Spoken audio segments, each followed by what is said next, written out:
Well, we are in the middle of a Corrie murder mystery. Very exciting. It feels like, do they do these really often or rarely? I mean, I suppose there was a bit of a murder mystery earlier this year, except there just wasn't a murder in the end with Lauren. What's happened to her. I know, it does feel... This has been the year of mysteries. I do wonder how much of it was influenced by the 6 last year and Corrie saying, well, we can do our own mystery.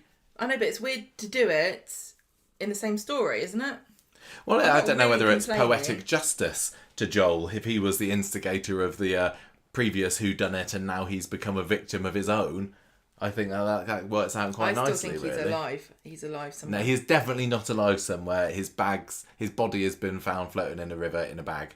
Don't think there's going to be much getting out of that one, unfortunately. As for who did it, still don't really have a clue, but we will be sharing our theories later on once we've talked about it. So I don't have a whole load of great storyline titles for this week, but I'm quite pleased with my storyline title for Joel, which is Briefs Down, which is a bit rude. So Briefs Down, that is Joel. I had a few others like Joel in a Hole, except he wasn't in a hole, he was in a river. And Joel to the Death, which is like Joel to the Death. No. But none of them were that good. Even Briefs Down isn't the best, to be honest. No, I like Briefs Down, that's funny. Thanks. Jessie, Gail and House for Sale. Just gone for a little rhyming one for what's going on at number 8. I like my rhymes. We also had a little bit more of the Toya, Nick's, Leanne's boyfriend story. There wasn't a whole lot of that particular angle in it, but it seems that it's going to be going back there very, very soon. Again, I couldn't think of any other storyline title. We had a little bit more of the Paul Over story with poor Gemma and about 3 scenes of Steak with a Vape as well on Monday. You didn't take my... What did I say? I came up with an idea. Gemma Collier. Did you? Yeah. Oh, yeah, to sound like melancholy. Gemenon. Gemelancholy. No, I just can't even say. You can pronounce it with a H sometimes, if that helps. State with a Vape. What? Yeah, no. Briefs Down, we're going to talk about I know, first. but you didn't say the last one. Yes, I did. You weren't listening. I was thinking about something else, so it didn't count. Definitely said it. So... the murder mystery story then. As I said earlier in the podcast, I did go into Mondays sadly knowing that there was going to be a reveal of a whodunit, so I was quite excited about when it was going to appear in the episode. Can we just talk about, quickly, if Joel indeed is dead? Of course he's dead. Why is it even brought up to... What do you mean? I'm allowed to say what I want. What do you think about killing him off if indeed he is dead? Surprise. When I found out about this last week, when I annoyingly saw it online, I was certainly shocked. I did not think we wouldn't be seeing him again. When we had that phone call with him in the car, gosh, that must be 3 weeks away now. And then we got the cars discovered, the 2 cars, the one in the field, the one by the viaduct, the following Monday. I thought, well, he's hidden out somewhere, or this is just a ruse. He's parked it up somewhere. He's gone underground somewhere. He would pop up again for maybe a grand finale. I think we even said that on the podcast he's just feeling. Yeah, exactly. He's going to pull a feeling. He's going to pull a Hillman. He's going to come up for a final blaze of glory. I mean, we haven't seen the last of him on the show. He even popped up in tonight's episode in a flashback. Yeah. But yeah, he's definitely dead and gone on the street now, and yeah, I'm disappointed. I kind of thought that he would probably be leaving. He seemed to have a shelf life, yeah. But I did not in any way predict it was going to turn into a murder mystery in the slightest. I thought it would be another case of I thought he might get killed off at the end, because that seems to be all they can do for Coronation Street villains these days. That you're lucky if you get banged up behind bars. But go on, what do you think? I just kind of if he is indeed dead, think that it was a mistake to kill him off, even though I do like murder mysteries. Obviously this means now someone else is going to leave the show if it's somebody that is a character. If it's not a character, then it's a cop-out. So you get 2 for 1 to get rid of 2 people. But whoever it is not going to get away with it. You can't say, well, it was dispensing soap justice, so we'll just give you a bit of a slap on the wrist and send you on your way. But he hasn't killed anybody. I thought Joel might survive, because most of the time a villain will die because they've killed somebody. He certainly seems to have, his crimes, as horrific as they were, yeah, seem to be on the lesser side compared to some Corrie villains who've met their maker. If he did get in trouble for the pills, what would he have been charged with? Would it have been attempted murder or... I don't know. Well, he had his he absconded from his plea hearing. Didn't he? I don't remember they said he was in trouble. I thought it was. I mean, really, it should be attempted murder because he tried to kill a baby. Yeah, I think it was something along those lines. It was because Frankie had got sick. Do you remember? And there was like, oh, if Frankie dies now, then Joel will. Yes. Then it will be attempted murder. Well, no, it would be murder or manslaughter. It? Yeah. Or no, it would be murder if the child dies. yes, of course, that's right. But yeah, he was pretty callous. But I know, but it's not a crime. No, exactly. I do think that they kill off soap villains probably a little bit more often than they do, but it often is quite fun, isn't it? I know they do it too much on Coronation Street. I really think it's a bit boring now.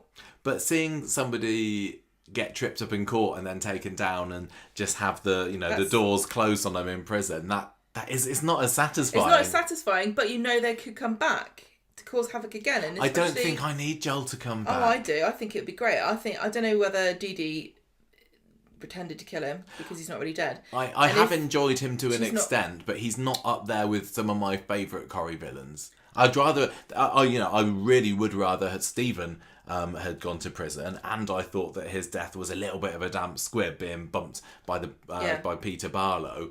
I thought him coming back would be fab. They could have used a murder mystery for Stephen, to be honest. Yeah, maybe. But I'm not too fussed that Joel's gone forever. But to see, does your love of murder mysteries kind of override that? It's hard to say. I am really enjoying it. If you give me the choice, though, I would have said keep Joel and kill someone else off. Kill off as a murder mystery. Kill off Kit. Kill off Swain. Kill off Swain's silent partner. Any of those haven't seen people. him recently. What about Bostello? Bostello, yeah, could have killed off Bostello, but then you wouldn't have the same viewer engagement.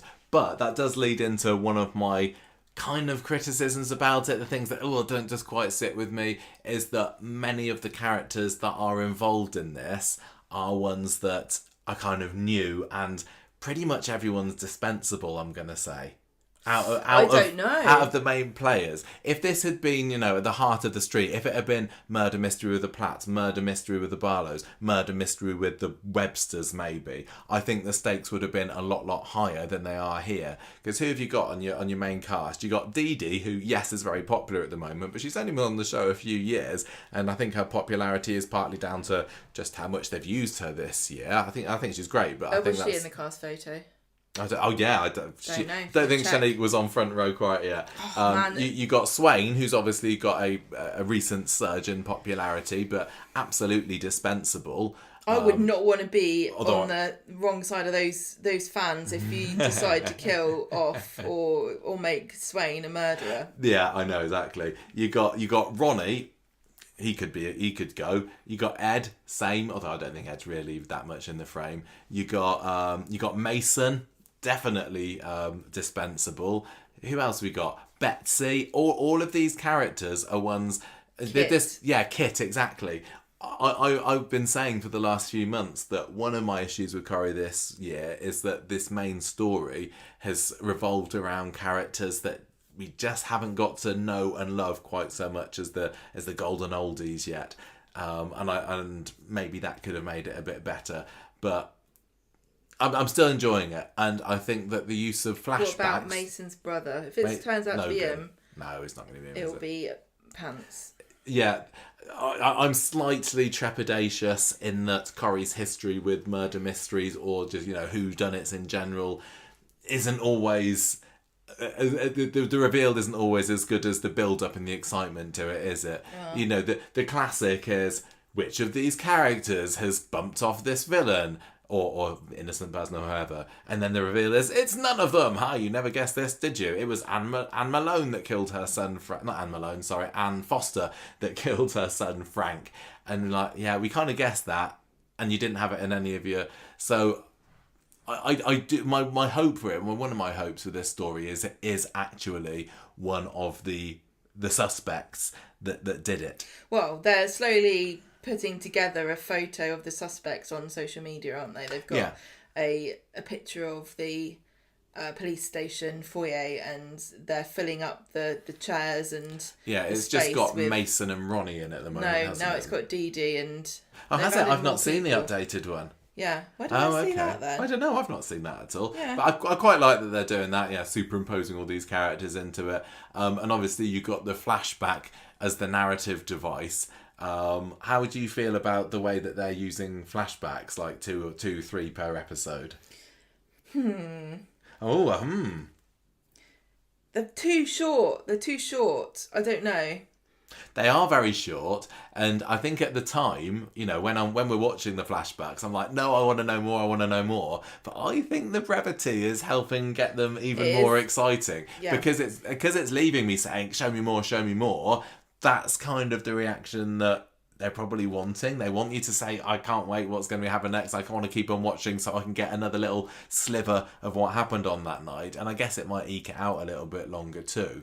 I've never been a huge fan, as you know, of the different editing techniques or the storytelling techniques with flashbacks, flash forwards, flash whatever. But I've surprised myself at how much how little this has bothered me. Well, it's the opposite. It's now like, I can't wait to see the flashbacks. And I never thought I'd see that about Coronation Street, which for me has always been perfectly fine being linear. It really, really works for me.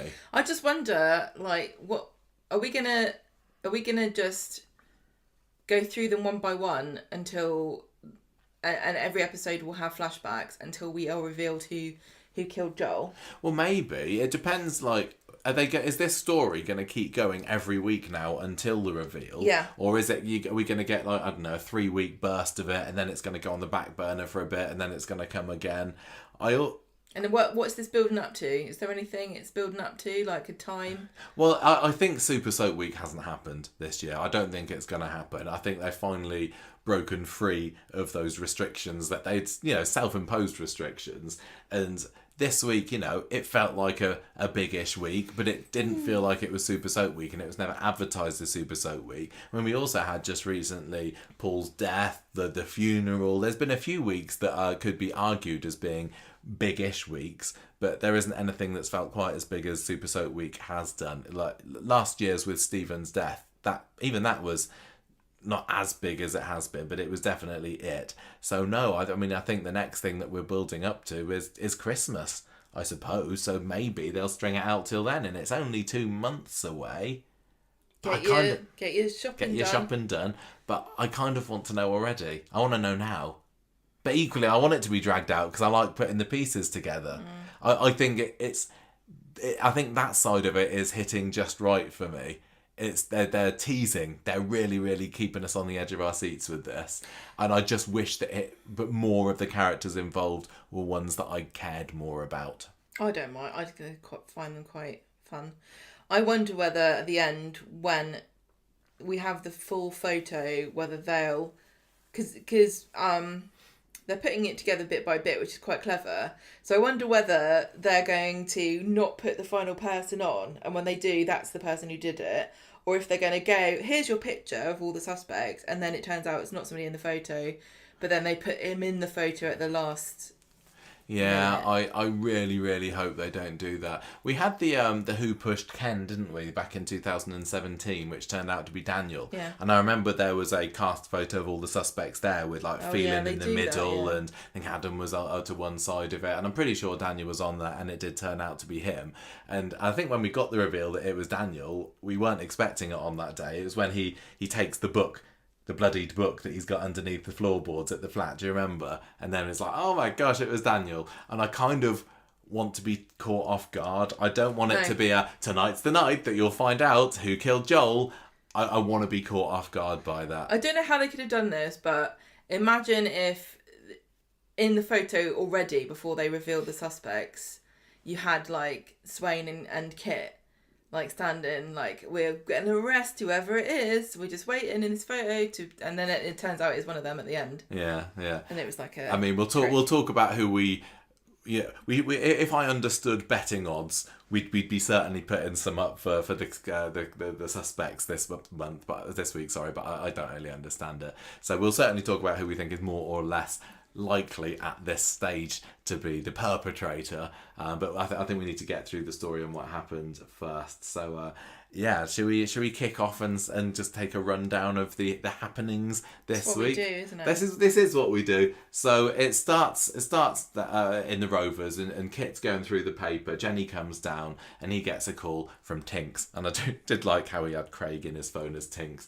Jenny's trying to listen in because she's a bit of a gossip hound, and Kit's saying, "What station?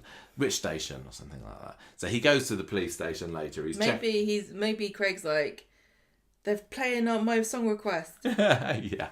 At the station later, Joel's checking out the CCTV of the area. I kind of missed, and I forgot to go back to check how he got this CCTV, because it's the place with the storage locker, isn't it? Now, what happened? I've forgotten. What happened at the storage locker? Who left what? Who picked what? So Joel's left money, it turns out, from the cancelled wedding between him and Dee-Dee. Yeah. He's left that money. I can't remember how much it turned out to be, like 15 grand or something. Something like that. And he's left it in a storage locker for Gus.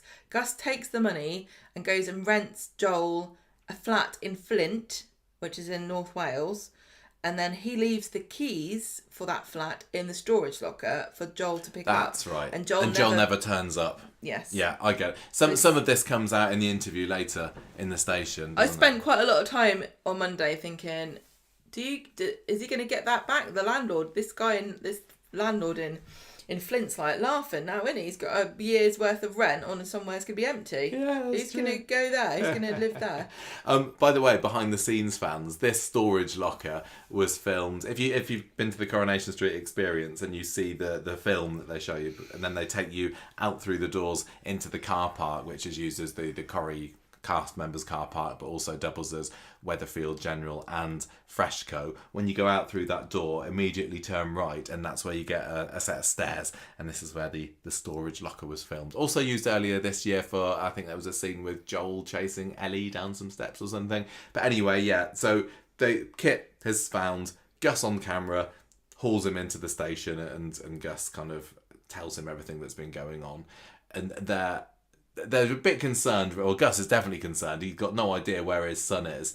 So that's kind of the mystery left there. Meanwhile, back out on the street, you got Dee-Dee meeting up with Ronnie and Ed in speed dial. Dee-Dee is still looking a little suspicious about about everything that's been going on. Luckily, we do find out by the end of the week why she's making these. She's giving suspicious looks to camera. About Dee-Dee, Ronnie and Ed talking about. Yeah. About Joel. Yeah. And you're supposed to think on Monday that maybe she knows. Well, she does know more, but she also knows more about what her family's been getting up to than they realise. Yes, exactly. I kind of want to go back and just watch this week now. Now I know what the flashbacks have shown me, but haven't got time. So the police interview scene ends with Kit saying, "Well, where do you suppose your son is then, Gus?" And Gus is like, "Well, you're the copper." And then this then transfers to a scene outside by the lake. It was weird. Beautiful, sun-dappled riverbank with some boys having a few beers, were they there? Yeah, there was like a bunch of establishing shots or something, like it was a music video or... Yeah. You know? Well, there was certainly music in it. I hated this. I absolutely despised the editing in this because it just has some god-awful sort of mystery music. It was just cheesy. Like sinister, cheesy music. It was kind of nice music that then went dark. It didn't work. Completely and utterly unnecessary. It did feel a bit like, oh, here we go, we're watching a gritty ITV crime drama. That's what they thought they were making, I think. It doesn't. Because the visuals were enough on their own. You see this body-shaped bag floating down the river, and the boys are pointing at it, and there you go. There's dead Joel. Dead Joel. Dead Joel. Or is it? Yes, it is. It definitely is. It's confirmed later. We have a few scenes of there was a scene with Lauren having a go at Betsy in the cafe later, just for getting the drugs that nearly killed her baby off. I don't think anything particularly much developed from there. Then you get Kit coming back. Lauren also a suspect. Lauren also a suspect. There's lots of suspects, and again, a lot of them very dispensable characters. Bobby and Max. Could be. Kit's been at Joel's flat. Later on, he comes back to the station. He said like it was empty, apart from a couple of things in the fridge that Gus probably put there for Joel when he were to arrive in this new flat in Flint. It's definitely not been lived in. Then Craig comes in and breaks the news that Joel Deering has been found dead. Swain, Lisa, looking a little nervous at this point, and I don't know whether it's just the fact that her integrity is now in tatters after she's been so adamant that he killed himself. Because unless he did it, unless he managed to wrap himself up afterwards, I don't think this is suicide here. Weirder things have been claimed to have happened than that, but I don't see how... It's a good little ruse, isn't it? Yeah. You want to make a statement by throwing yourself into a bridge, but first up you wrap yourself in a body bag, zip yourself up and just kind of plop over the bridge into the water. But the thing about it is, how long has he been floating along here? Well, 2-3 weeks. Quite a while. Nobody's seen him, but it wasn't very even slow like current. A slightly disguised shape. It was like the most body-shaped plastic bag I've ever seen. So... I mean, there is the possibility, I suppose, that whoever the murderer is has been storing him somewhere and is like, they're onto me. Now I'm going to put him in the river because, has he just been lodged somewhere? Has he been used as a bit of a nest for neighbouring swans? And then they've got rid of him. I love, you already established earlier that I love my conspiracy theories. What if Joel did kill himself, but somebody's wrapped him up to make it look like a murder and thrown him in the water? So somebody's found him dead. Yeah. After he killed himself. Yeah. I mean, for some stupid not reason. Not impossible. That will make no sense really when they explain it, because there's been a few things like that. I really want it to be something clever. I don't think half of these suspects I don't think would be physically capable of wrapping somebody up and chucking him in the river without being seen by somebody. I don't see how... It was out in the sticks. I think they could... How do you know it was out in the sticks? Well, there weren't any... it was in the countryside, wasn't it? It was a way away. What, where they found his car? Yeah, I assume that the river was... Where's the river there? Where's the... Nearby, I know, but they haven't... The great outdoors. This is why a murder mystery doesn't really work in Coronation Street, because no one's concerned about the real nitty-gritty details that would help you actually solve the case. And that's why murder mysteries work and why they're fun, because you can actually put it together. But Coronation Street is a soap, so they're not going to go, let's visit the point where we think Joel's body was dropped into the river, because that could be a clue, because it would be a clue. Because the other thing to consider is, whoever killed him then must have a car. Why are you so adamant that they're not going to go back and find all that? Because why would they bother? It's a soap, it's not a murder mystery story. But they think they're a murder mystery story. But did you just hear my point, though, about the car? Betsy doesn't have a car. If Betsy's done this, she would have had to have done it with somebody else, like Max. Who has access to a car and who doesn't have access to a car? Well, I think as this is Coronation Street, it's pretty much nobody has a car until they need to be seen in a scene driving a car, and then suddenly they've got one. Yeah, that's true. But you see, again, just like if this was a murder mystery, you would know the answer to that question and it would have been established already. Not like hand waved over, don't worry about that. Yeah, well, that's not detracted from my enjoyment. No, I'm just saying though. Yeah. When at the end of it, you wouldn't have been able to guess.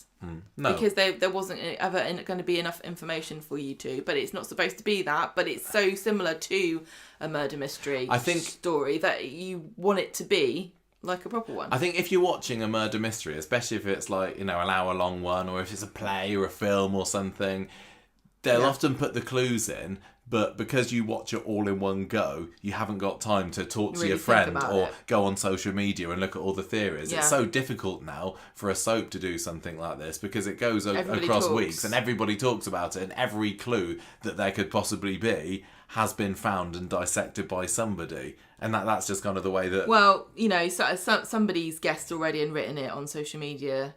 Yeah. I mean, I think we will. I don't want to say who we think it is and look at all the motives and everything yet, but I think that there's one very, very, very obvious person that's responsible for this, and I just really hope it's not them, because that's far, far too obvious. When are you going to say at the end? Yeah, at the end when we've been through it all. I'd like to be proven wrong. I'd like to be surprised by this. Anyway, so then we basically for the rest of the episode see scenes of people being told about Joel. So Kit tells Dee-Dee and Lauren about it at the hospital. Dee-Dee is pretty stunned by this news. It seemed like genuine surprise that he was dead. Lauren doesn't react too much. She doesn't look surprised. I don't know whether that's evidence that she knew it or whether she just... it's kind of washed over her and it's like, oh, at last that's over, or she just kind of looked like a normal knocked off self, really. And it's not that she can't act or react or anything like this.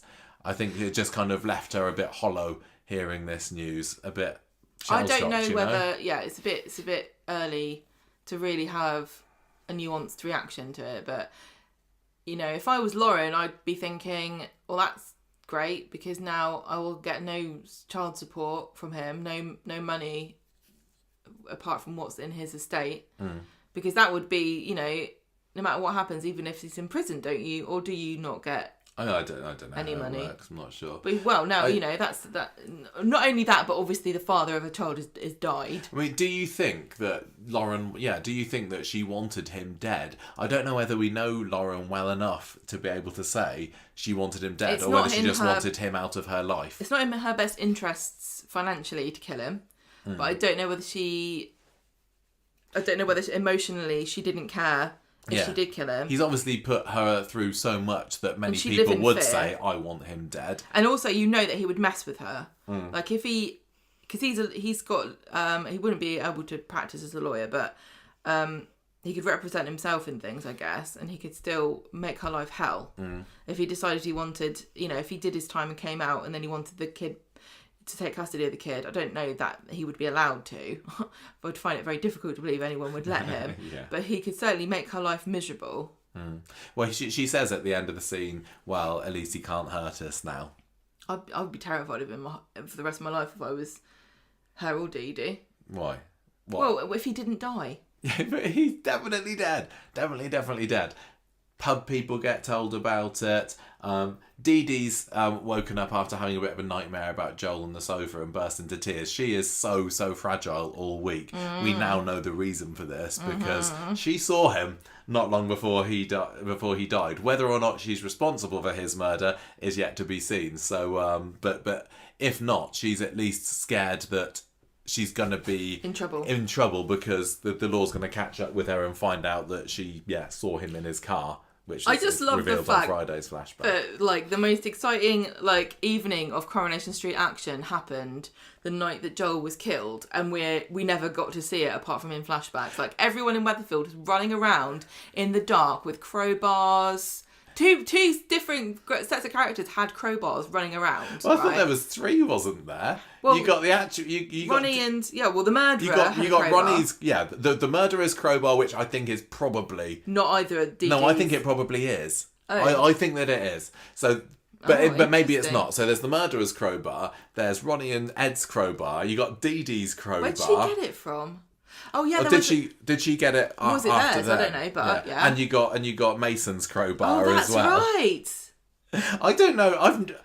Do people have crowbars as much in real life? We don't have a crowbar. We don't have a crowbar. I'm going to get one on Amazon. I think we don't need do one. it. You're going to be implicated in the next body that comes floating down the river Itchen. Shut up, Michael. I'm getting an alibi for buying my crowbar. The river's just a 5-minute walk down the road. We could definitely stash a body in there if we wanted to. But see, Michael, we get a crowbar and kill somebody with it, right? And then the police find we bought a crowbar, and they're like, why did you buy a crowbar? And we say, because we're stupid nerds. And then they question people who know us, who know the podcast. And they're like, yeah, that is the sort of crazy nerd thing that they would do. I don't think they did kill this person. See? Free murder. Yeah. I'm just going to Google crowbar. I don't know what you use a crowbar for that isn't a crime. I've never seen one used. This is true, actually. I've never seen one used. The primary purpose seems to be to clonk someone around the head with. Or break open into a house. a crate, maybe. Maybe. What do you use a crowbar for? everybody, tell me, because I literally have never seen anyone use it except for nefarious purposes. Yeah. It's a bit like, you get these, you get the bongs, don't you? You can buy that because technically, they're not selling the illegal drugs. They're just saying, well, use this for what you want. And maybe It's that's the same with the executive crowbar fast. people. Like, the crowbar people know that they're basically arms manufacturers here. But weapons dealers. yeah, Basically, being cute. and the candlestick makers. Yeah, definitely. Yeah, you got to watch yourself. Yeah. Anyway, so I don't really want to kill anyone at the moment though. So Well, it's like 15 quid, so nah, it's not worth it for 15 quid. No. It's alright, everyone can stay alive. So we've got Monday's episode, I forgot. Oh, it that's right. it had a time shift, didn't it? It had the next morning. And now no one knows what day any of which this they happened. showed by a milkman leaving milk or something on it's the somebody's traditional doorstep. method, isn't it? Yes, that's how we know. It's the next morning. Kit comes to join Lauren at the hospital again. They've done Joel's post-mortem. It's definitely him, I Gemma. don't see how you can... No. How did they say... You didn't write this down. What? How did they... Dental records. Dental records, right? Well, number one, you can fake that. Yes, you can. You just pay off a dentist. Right. And Is this going to be the return of Sean's dentist boyfriend? Yeah, Quentis the dentist. Quentis the dentist. And the other thing was, the other way they identified him was that a family member. He didn't say which family member. So which family member was it? I'm going to assume it was Did the they dad. not? No, he said a family member. Ah. That's interesting. That's intriguing. I think it was Gus, right? If Gus is in on it, So Gus is secretly harbouring Joel, is he? not necessarily secretly And harbouring this body him. is somebody else. Yeah, somebody else. Stop adding to our conspiracy But theory, listen- Gemma. You do not believe this. But listen, Just because you want Joel to be alive. I think that Kit also said he saw him himself, which, I'm suspicious of Kit anyway. So He's dead. He's alive. Stop it. So he also tells Lauren, does Kit, that they've discovered that Joel didn't drown because he hasn't got water in his lungs. I never understand He was this. hit on the head, so he didn't Why just didn't throw water- himself into the water. This is a murder investigation. how did water not get in your lungs? It's a very watertight bag that he was wrapped up in, clearly. So Kit starts questioning Lauren next, and because she understandably might be a bit of a suspect. Well, in I this. think it would be sexist not to. Exactly. She says, "Look, I didn't go out all night. I remember it all day. It was the day of Joel's hearing. I remember it as clear as a bell." And she says, I know that Joel turned up drunk at the cafe that day. He went over. Then I went over was to at Max's house, I was exactly, and she remembers this noise outside, but it went out. She says, and that part of it doesn't get developed anymore this week, does it? We haven't had. I'm sure we're going to have more of a Lauren flashback because she claims that she spent the night on the sofa in number 8, didn't she? I think. So it's definitely possible that she could have, and let's face it, she probably did sneak out at some point during the night. But I've still absolutely none the wiser as to who it was sneaking about in the garden of number 8. But very intrigued about that. But I think that Nick, because I was confused because on Friday Nick asks her about the sofa and she kind of brushes it off. And he's saying how uncomfortable it was to sleep on the sofa, and she's like, no, it was fine. Like, she wants everyone to think she slept like a baby on that sofa. How many nights did she sleep on the sofa? Was it only one? And I don't know. Maybe the fact is that she didn't sleep at all, and that was what he was trying to Yeah, point because out. because he was saying, isn't there a big spring that goes in your back? And she didn't really seem to know what he was talking about. I mean, it's these things that I could go back and see, but I haven't got the time. Like I never pay attention to how long somebody's been sleeping on someone else's sofa on Coronation Street, and I suppose that's what they're relying on when they're putting together this intricate puzzle as to what happened on that night. So somebody was running around in the garden, and that doesn't tie in at all with what we've since learned about Ronnie and Ed and Dee-Dee, does it? There's no reason for anyone to be there. So okay, maybe this throws suspicion on Carla, because the back garden to Gail's house leads to the Nuttall's Brewery and also Underworld. Yeah. Underworld would be somewhere that Carla could go after she might have committed a crime. Possibly, but Well, who else is around there then? Because the other person I'm thinking is Kit, because Kit was not in at night. At the Rovers, I think it was he was Kit. out late. But why would he be over there? Yeah, it doesn't make What's he sense over to me there at the doing? moment about why anybody would be out. Yeah, the back of the why the was Platts. somebody at the back of the Platts house? What were they doing? Well, you've got that little ginnel area down the back of the fence, haven't you? The place where Sam hit that person over the head with the telescope a few years ago. They very, very rarely film down there. So it might make sense that some kind of action took place in there. So it wasn't the garden itself, but the area just behind the garden. Yeah, that's what I mean. Or like you said, the brewery area is really nearby anyway. And I don't know, but they don't take a trip down that particular alley later on. But I'm hoping that they will do next week because I'm very intrigued as to that.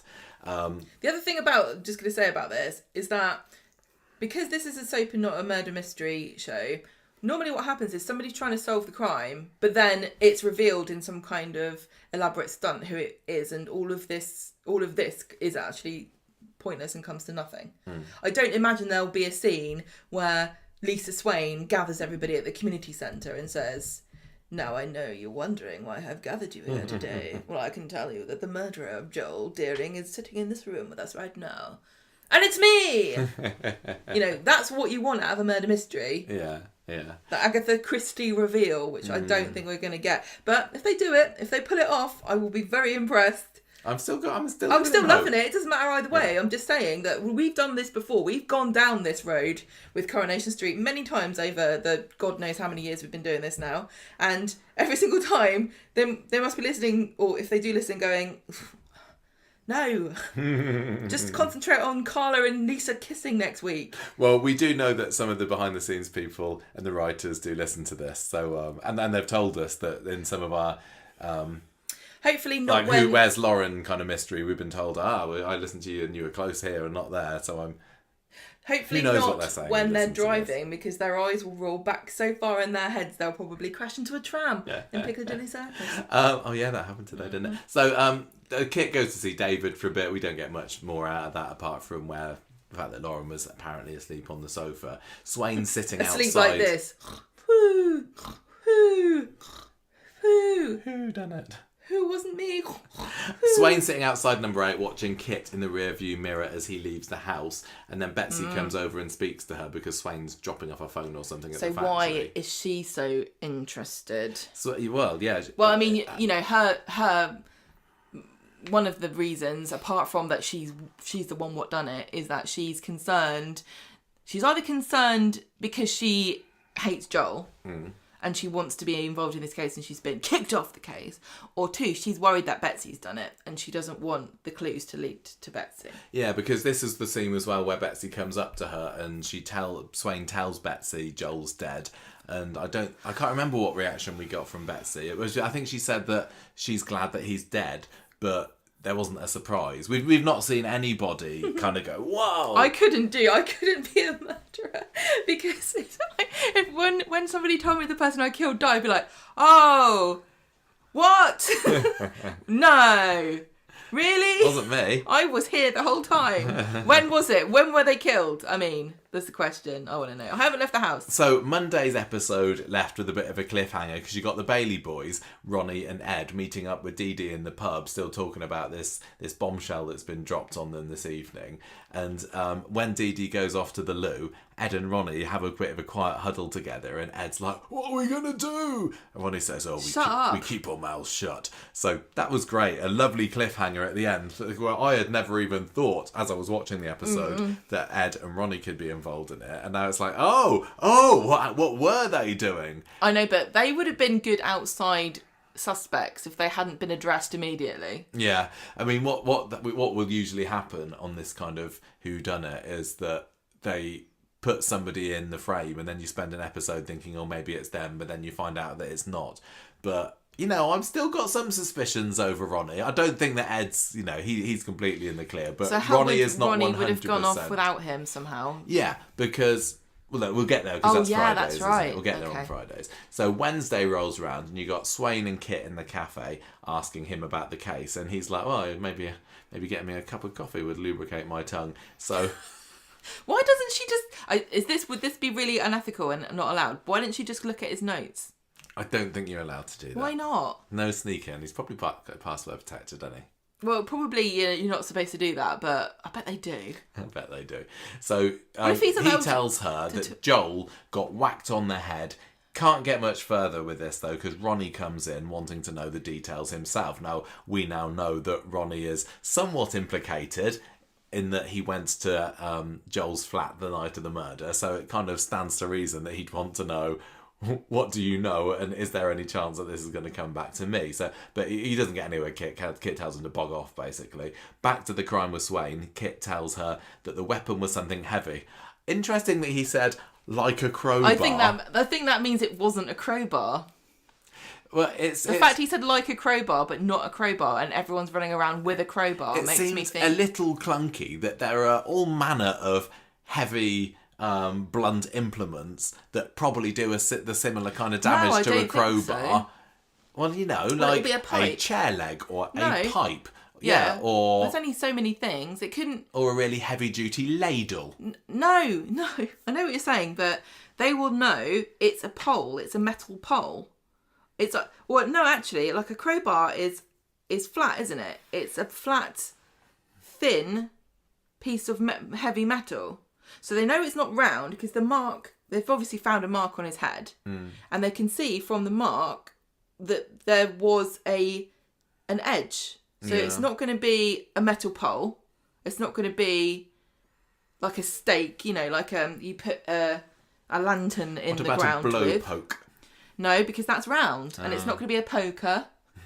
Good reference, crime reference. It's not going to be anything that's cylindrical. Is it? Well, I think that this is like a really poor job from whoever it was that killed Joel. I would have maybe chosen something that was rounded just to make it less obvious what the actual murder weapon was. He didn't actually say like... He did. He said like a crowbar. Yeah, he said like a crowbar, but he didn't explain why it is like a crowbar. He didn't say it was a piece of flat metal with an edge to it, did he? I think it would be a nice... I think in real life he would have told her more specific details about the murder weapon than it was like a crowbar. I think it would have been a nice twist if it turns out that it wasn't actually a crowbar. I don't think it was will be. It was like a crowbar. But what's like a crowbar? I don't know. That isn't a crowbar. Nice riddle. I'm feeling the ravens coming over me, the poem. Why is a raven like a writing desk? Why is a raven like a crowbar? Why is a raven bar like a crowbar? Anyway, so this is what they reckon the murder weapon is. We've been driven mad by this already. Swain says, look, you need to start dredging the river or something. Maybe you'll find it. And he says, look, you leave capturing the murder to me. You need to sort your life out first, basically. Well, see, this is what I mean about where he went into the water. Because where he went into the water would be where the crowbar or the weapon would be. Because it's not going to float down down the river, is it? It is not. So they need to find where's the nearest point from... I know I'm getting really super into this. I love this so much. From under the bridge, where's the nearest access point to a river for somebody who was in a car to that particular river? Does the river even connect? Did they drive to a completely different place? We've got no idea where these kids were when they found this body. It could be miles away. Could be in Flint. This definitely has shades of Stephen burying, plopping Teddy. Was it Teddy? Yeah, it was Teddy in the canal last year, doesn't it? I don't know where. We haven't found the place yet where this river scene was filmed. No, they don't want us to recreate it. Maybe that's a bad idea. I would like to know if anybody knows. If it became traditional, this time every year all the Corrie fans to get together and throw bodies wrapped in plastic in the river, and it's becoming a real problem. It goes completely against the ethos of recycling. Anyway, doctors telling Lauren, meanwhile, at the hospital that Frankie's back on track, hurrah, and she'll probably be able to take him to a foster home in November. I found this part of the story, because I've put all of the stuff with Lauren and Max and Bobby in this story as well, because I guess it's tangentially related, but I wasn't fussed by it whatsoever, because it wasn't directly related to the whodunit. She's reluctant about this, and she said it's because she is worried that she's not going to be able to look after him, which is fair enough. But is she worried that she might not be around for him to be to hang around with because babies hang around because she'll be arrested for killing Joel? Maybe. I don't think so, but I thought we'll get back to them later. Swain goes to speed dial later and asks Yasmeen about Mason. He's a suspect, just by virtue of being a dodgy guy. what did you make of him? And Yaz says, look, yeah, he's had his troubles, including his brothers, who we got to see Logan for another scene in today's episode. Another wordless scene. He'll get his first line eventually, I'm sure, but it wasn't related to this story. Anyway, Yaz also tells Swain about the smashed window last week, the burglary, and the fact that Mason was found with a crowbar in his bag. Ooh, thinks Swain, that's quite coincidental, because I just heard that it's crowbar like might a have been crowbar. used to whack Joel on the head. So Dee-Dee next is meeting Adam in the bistro and says, look, I've been knackered recently. I've not been able to sleep properly. Adam says, if Kit hears that, he's going to put it down to a guilty conscience. So Swain, meanwhile, is going to the police station telling Kit that he needs to speak to Mason. Tells him about the crowbar that Stu found in his bag last week and the fact that he slept in speed dial on the night of the attack alone. And I'd completely forgotten about this, and none of our theorising and where's Joel clue hunting that we've been doing on the podcast recently, I don't think even brought this up. But this is absolutely right, and I found a great article on the Metro after Monday's episode that I read through with some of the clues here. And there was that scene where Mason is bringing his sleeping bag or what have you down into speed dial, and then at the very end of the scene there is a split second where he looks up at the top of the stairs, and I'd completely forgotten about that. And I going to bed on Monday night, I was thinking, oh yeah, what was that? But we do find out what it was, and it seems to possibly rule Mason out as a suspect completely at this point. Maybe. Bobby, he's back. When was the last time we saw Bobby? Jolly long time ago. But he's back, and he's still got the hots for Lauren this week. I was very pleased to see him back because I was getting worried about where he'd gone. Were you really worried? What I was, because for? I felt bad. Because I've been criticising him and everything, and I wouldn't want him to be not in the show anymore because fans didn't like the character, because I don't think he's been given a proper chance, because I think that the storylines and the writing hasn't been very good for him. Yeah, I mean, I don't think the story needed him. No, and when he came in again, I was thinking he did have a few zingers in his script tonight, didn't he? I didn't mind actually the line where he said, "Has somebody died?" when Max was talking about the problem at the salon. Oh no, I hated it. DYED line. No, I didn't think that was the worst line that Bobby said. But anyway, he's there in the hospital with them on Wednesday's episode, and he gets talking to Lauren alone, and she's like saying, "Oh, I'm really nervous. It's going to be me and Frankie next month. What am I going to do?"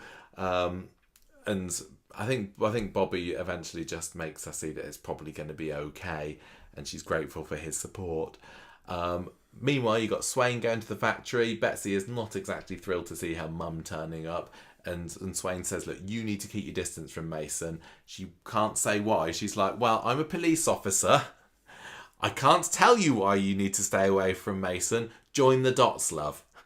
And Betsy's like, open an investigation. She's like, yeah, I just don't want Mason to hurt you. I know what he's capable of. So Betsy then finds Mason coming out of speed dial later, and he tells her that he's quit. This is all, related to the Stu storyline as well, which we'll get to later. And she starts grilling him about why he might be under investigation. And he's in as much of the dark as she is here. He kind of knows that he almost did a bit of crime the other week. His brother tried to get him to rob that place with him, and that's what the crowbar was for. So he's kind of thinking at the moment, are they onto me about this? I'd better get rid of this crowbar. So he heads at the back of the factory, chucks it in one of the bins there. Again, probably not the most sensible place to put it. I'd probably travel a bit further afield, but never mind. It was useful for the plot because Kit has been following him, and he sees Mason chucking the crowbar in the bin and's like, well, you better come down the station with me because I think we need to ask you a few questions about where you were on the night of Joel's murder. Yeah. So at the station, Mason's being questioned, saying, look, I just didn't want the crowbar anymore. That's why I was throwing it away. Yeah, what do you know? Why do you normally throw things away? Well, I mean, you never know when a crowbar is going to come in useful, do you? If you're doing a crime. I can't think of any other reason. And Kit's like, I'm not really sure I believe you there. He says, well, we believe that a weapon that was used to kill Joel was a crowbar, and Mason at this point kind of realises just how deep he could be in this. So Kit says, well, we're testing the crowbar, for your crowbar, for traces of Joel's DNA. Mason was like, I was at speed dial, I was on my own that evening, no alibi, sadly, but want me, governor, I promise. And Kit says, well, I think that maybe because you've been quite close to Betsy, haven't you? Maybe you wanted to give Joel a good hiding. Mason's like, no, look, Betsy doesn't mean anything to me. I swear I didn't kill him. And this is where we get the first flashback. So it's Mason. He's in speed dial. It's that scene I was talking about earlier. He's got a black eye. Because when I kind of read about this on Monday, then I thought, oh, yeah, Mason's black eye. He said it was his brother that gave it to him.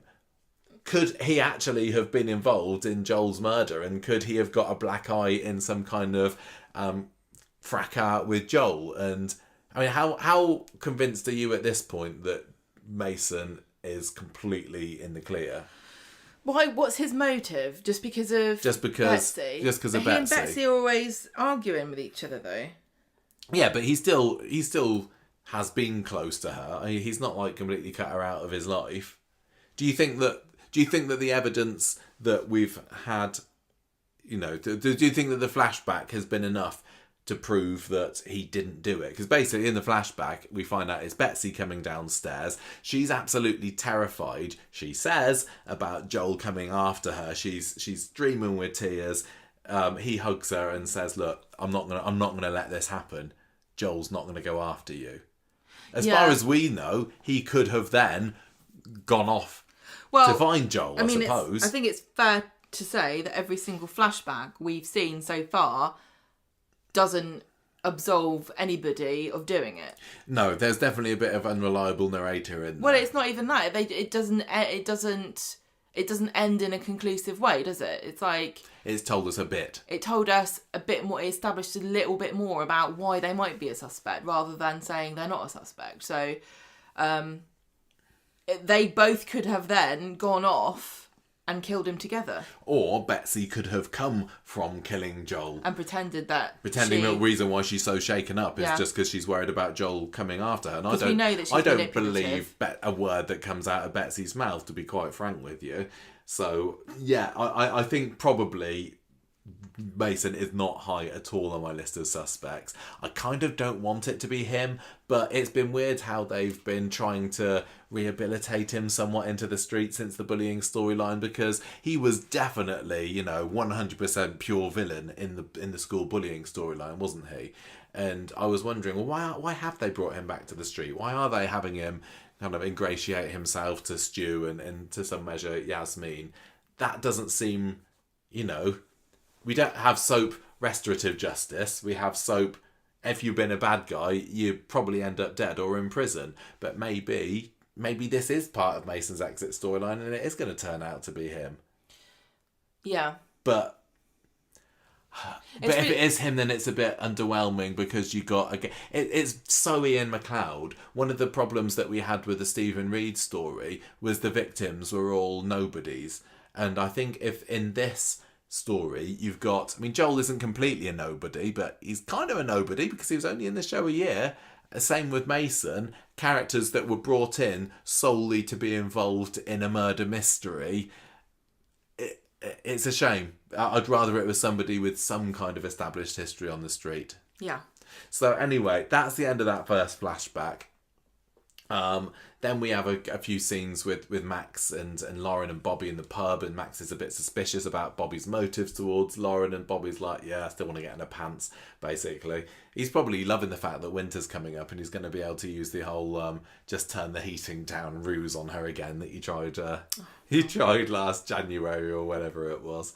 So Kit finds Swain later on, and he tells her about Mason's interview and the crowbar, and this has already by this point been confirmed not to have any of Joel's blood in it. So I suppose that's one point. It basically just means he cleaned it. Yeah, it means that he might have cleaned it, but I don't know how. A crowbar's got kind of rough edge. Is it at all porous? Depends on what it's made of, and depends on how rusty it is. Yeah, exactly. if you had taken a rusty crowbar and then beaten somebody to death with it and then cleaned it, it would look clean. Yeah. It would look like somebody'd rubbed rust off of this specific area, and that would be suspicious in itself, wouldn't it? Yeah. But I think it is certainly possible to try and clean a murder weapon like a crowbar and accidentally leave some blood trace but it's on also there. very possible, surely, to clean it and get it all off. Get it all off, yeah. I mean, what would you need to clean it with? I'm not going to Google it because I'm already on a list for looking them up on Amazon and saying I was going to murder somebody on a podcast. Yeah, so I don't know. It seems, again, this is more evidence that Mason's in the clear here. But anyway. I think we should actually commit a crime just to get the listener count up, because the police will have to listen to this. Oh, yeah. That gets the numbers going up, doesn't it? And we'll probably get in the papers. That's advertising. I'm all for free advertising now. I've got a sniff of it. So Mason and Betsy meet in the precinct later, and he tells her what's been going on. And he also says, I can't see you anymore. It's too risky for us to be seen together. Yeah. Why? They've just seen my flashback. I can't be with you anymore.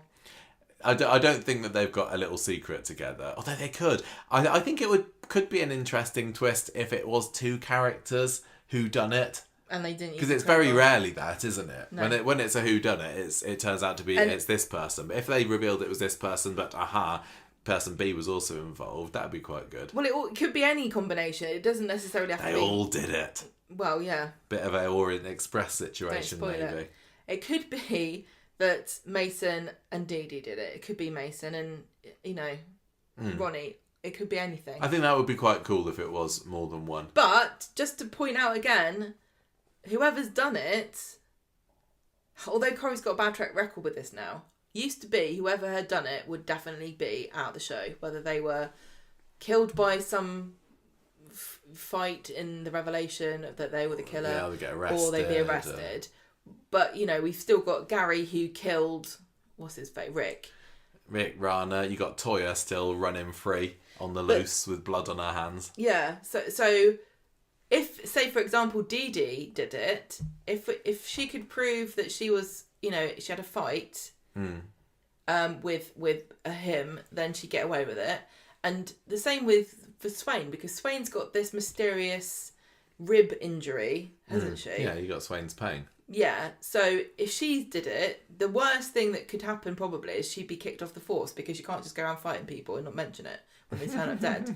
But she could still get away with it if she could prove if that there was she a had... self-defense element to it. Yeah. Okay, right. Again, come to the suspects again later, even though we've already touched on it somewhat. I'm going to say, I think it would be more likely whoever did it gets away with staying in the show afterwards if they're a woman. You reckon? Yeah, no, you're probably right. If it is seen as self-defense. I mean, Kit. Nobody. Or if the audience can be persuaded that actually that's really it. It's okay. It was okay to kill Joel in this situation. Yeah, I don't think Kit would go away with it, because I think Kit would no one would believe that Kit was scared for his life against Joel or anybody. Literally anyone on the show. He could just whack you on the head with his fist and you'd be hammered into the floor. Right, okay, what we got? Pub scene later, you got Dee-Dee, Swain there in the pub. Betsy's marching in, having a go at her mum for hauling Mason in for questioning, and then she storms off again, Swain following in hot pursuit. And Ronnie comes and sits down next to Dee-Dee saying, look, what's this I heard about a crowbar? Dee-Dee says, well, this is what the police reckon was used to kill Joel, and then Ronnie gets a flashback. And this is, I love this, because that little conversation that Ronnie and Ed had at the end of Monday's episode really got me quite excited that the Bailey boys would get involved here. And we hardly see anything from this flashback, do we? It's basically somebody shuffling around in, I think the builder's yard it was, to try and find what ends up turning out to be a crowbar. And that's literally all it is. We know that Ronnie had a crowbar, and that was the cliffhanger that we were left with at the end of Wednesday's episode. So Wednesday was the beginning of the flashbacks. Yeah. And we only had two. We had were Ronnie and Mason, yeah. Right? But then Ronnie has another flashback on Friday, so we're not being limited to one flashback per, or one or two, No, I think we got three in tonight's episode. Listen, what I'm saying is, characters don't just have one flashback episode. Ronnie's went over 2 episodes. He had more than one flashback. Yeah. So far, they are in chronological order, and I don't know whether that will continue or not.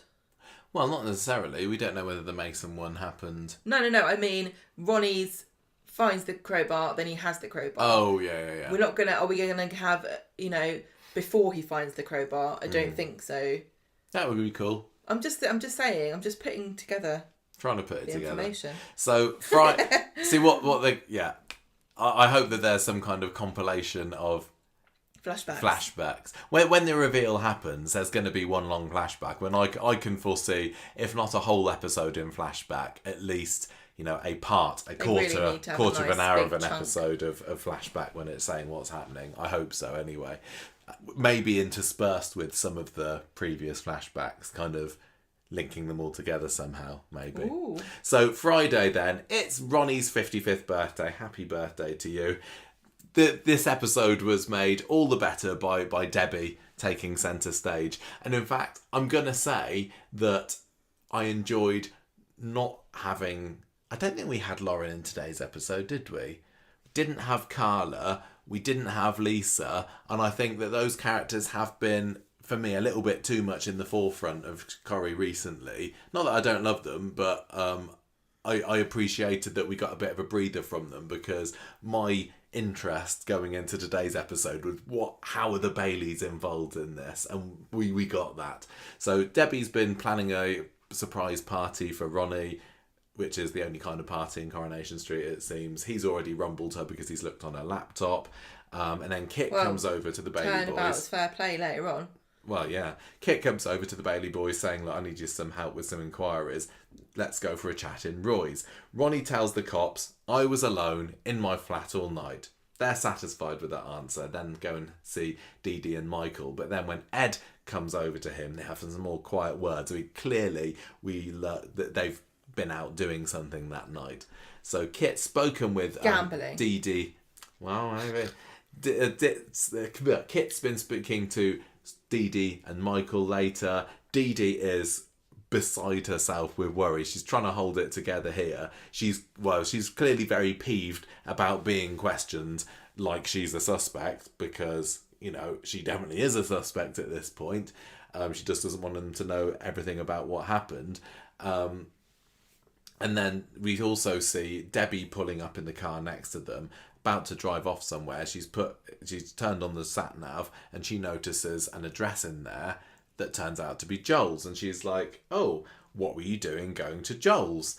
Then we got our first flashback of today's episode, which is Ed and Ronnie late at night. Ronnie's got a crowbar in his hand, or was it Ed? I can't remember.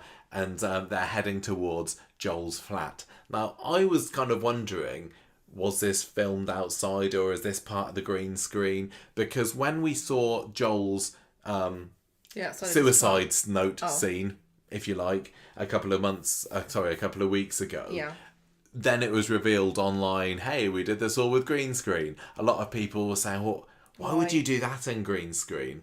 But maybe it makes sense that all of this was in green screen. So that particular scene perhaps didn't need it, but then was it filmed outside? I don't even know. I don't even know anymore. Sometimes the volume wall is very, very obvious. But I said to you, I wonder if we can find out where that scene with Joel's flat is filmed, because the sign was very obvious. Sign was very... They wouldn't have painted a whole new sign and hung it up on the side of the building. But they also don't generally show road names that are real. No, they don't. Exactly. So I think it's... But it was a good fake, and the ground certainly looked very real. I suppose, if you're going to use special effects, then make it so that I can't tell, and to make me question it. While we're on the subject, can I just give my gripe? You got a gripe? I've got a gripe, right? I know. My gripe is that at the moment, somebody's decided to put steam coming out of pots in the bistro and speed dial kitchens. They have. I've noticed and it's really annoying me because it doesn't look real. It looks really cheesy and weird. It looks like a panto. Sometimes in speed dial it looks like smoke or like from a smoke machine, or like as candle or like a cigarette or something. And then today in the bistro when Nick's in the kitchen, there's just smoke wafting about, and What's that got to do with this scene? Was there because I said some fake I've got a smoke gripe. here? You said it's fake. You said you don't like it. Don't make okay. me see when things are fake. It just looks. They've never bothered to do it before. I've never seen this. I mean, there's always you know it's all fake. Yeah. But why go to the trouble of having smoke coming out of Maybe pots? it's like, well, we bought some fake smoke for Hope's vape setting the cabinet on fire. We might as well get some good use out of it. When you have bright red plastic peppers on the side, which don't look real. Right. After the break, you got Ronnie's response to Debbie about why is Joel's address in your sat-nav, and he said it was from ages ago when he and Michael helped Joel move the cabinet, and Dee-Dee is very suspicious about this still, obviously because she knows the truth. Debbie is somewhat appeased for now. So, at the party later at the bistro, Debbie kind of sidles up to Michael and says, "Oh, I can't believe you managed to get that cabinet in Ronnie's little car." And Michael's like, "Oh, hang on a minute. We didn't use Ronnie's car when we went to get it. We used mine." And Debbie's like, so I have been lied to here. And I was like, this is very exciting. What's been going on here then? And over dinner, like brazenly in the middle of dinner, Debbie starts quizzing Ronnie about what was going on in Joel's flat. Michael says that you didn't use your car. Why Joel's address in your sat nav? And he kind of buys time a little bit by giving a big birthday speech about how much he appreciates everybody there and stuff. And then he goes up to the bar to get drinks. Then we get a flash, just so we can have a bit of time to get a flashback, so we find out first. And it's Ed and Ronnie going into Joel's flat. Ed's like, really, I don't want to be here. This is wrong. Ronnie's definitely taken the lead in this break-in. That it looked like, I can't remember whether they said it outright. They later say that they wanted to haul Joel out of his flat and take him to the police station, didn't they? Did you believe that, or did you think that Ronnie would have actually given him a bit of a bludgeoning? Yeah, because the day that he went missing, he was supposed to be at the hearing and he didn't turn up. Mm-hmm. So that does track that they were thinking, well, he's obviously in his flat, we'll go and get him and make sure that he faces justice. Yeah. I wouldn't say that Ronnie is a violent sort. Well, I know he'd had that scene a few weeks ago and he pushed Joel up against the wall in the precinct in Scally's Alley, but I do not believe that Ronnie would say, I'm going to knock 7 bells out of Joel and hope to get away with it. It doesn't sit right. It doesn't fit with his character in my view. Well, yeah, I mean, I don't agree with you because of that scene. But there's a difference between I'm going to push you against the wall and I'm going to whack you round the head with a blunt instrument. Right. First of all, to be clear, I don't think it's Ronnie. But I will, in the scene where he pushes Joel against the wall, the only reason he doesn't do anything else is because it's in broad daylight. It's not because he's he got an decides. audience, hasn't he? It's not because he comes to his senses and realises he's doing the wrong thing. It's because Joel starts appealing for help to people that are walking about. I think that, and that's going to come up, That will 100% come up. Ronnie is full of muscles, but I think that it's not to use against people. I think your skull with his bicep. I think it's to use as a threat more than actually I'm gonna. Well, I think it's probably maybe he just likes fitness. Yeah, exactly. With the added bonus that he can muscles is like, this is just a threat, just so you know. No, I know. I don't even need a crowbar. It can be used as you watch it because look how ripped I am. But I don't think he would have done anything with Joel. I really don't. Anyway, so Ed is now telling Dee-Dee at the bistro what happened whilst Ronnie is recounting the story to Debbie. And I quite liked how they directed that, which was like one of them asks a question and then at the bar someone else answers the same question. That was quite cleverly done. But basically they say, we went there. We went to Joel's. We were going to drag him up to the cop shop, but he wasn't there. And then we went home. And Debbie's like, this is ridiculous. Why have you done this? You've implicated yourselves now. I'm pretty annoyed that you didn't tell me about this, Ronnie, straight away. I thought we were a partnership. And Dee-Dee is also, like, really peeved about this. It's time for the bill later. Well, they didn't know he was going to get murdered. No, exactly. Bill time later, they're just trying to decide who's going to pay. Ronnie is saying, I'll pay, blah, blah, blah, blah, blah. Dee-Dee is just very quiet at this point. She's saying she's got a headache and wants to go home. And the brothers are saying, look, we've told you everything now. Even, like, you can see that Ed's a little suspicious of Ronnie because, what was it he said? Like, we went home and we stayed home afterwards. Right, Ronnie?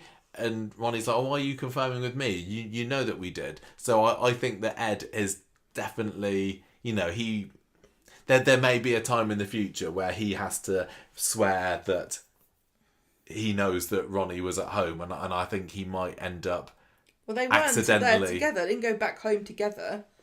I think if Ed were to be asked, you know, are you but they can't, sure without any doubt that you're... Then why would anyone ever ask him this? Because he can't be his alibi because they weren't in the same place. Yeah. No, they weren't in the same place, but I think he might end up voicing his doubts. Yeah, he will at some point, probably, which would be cool.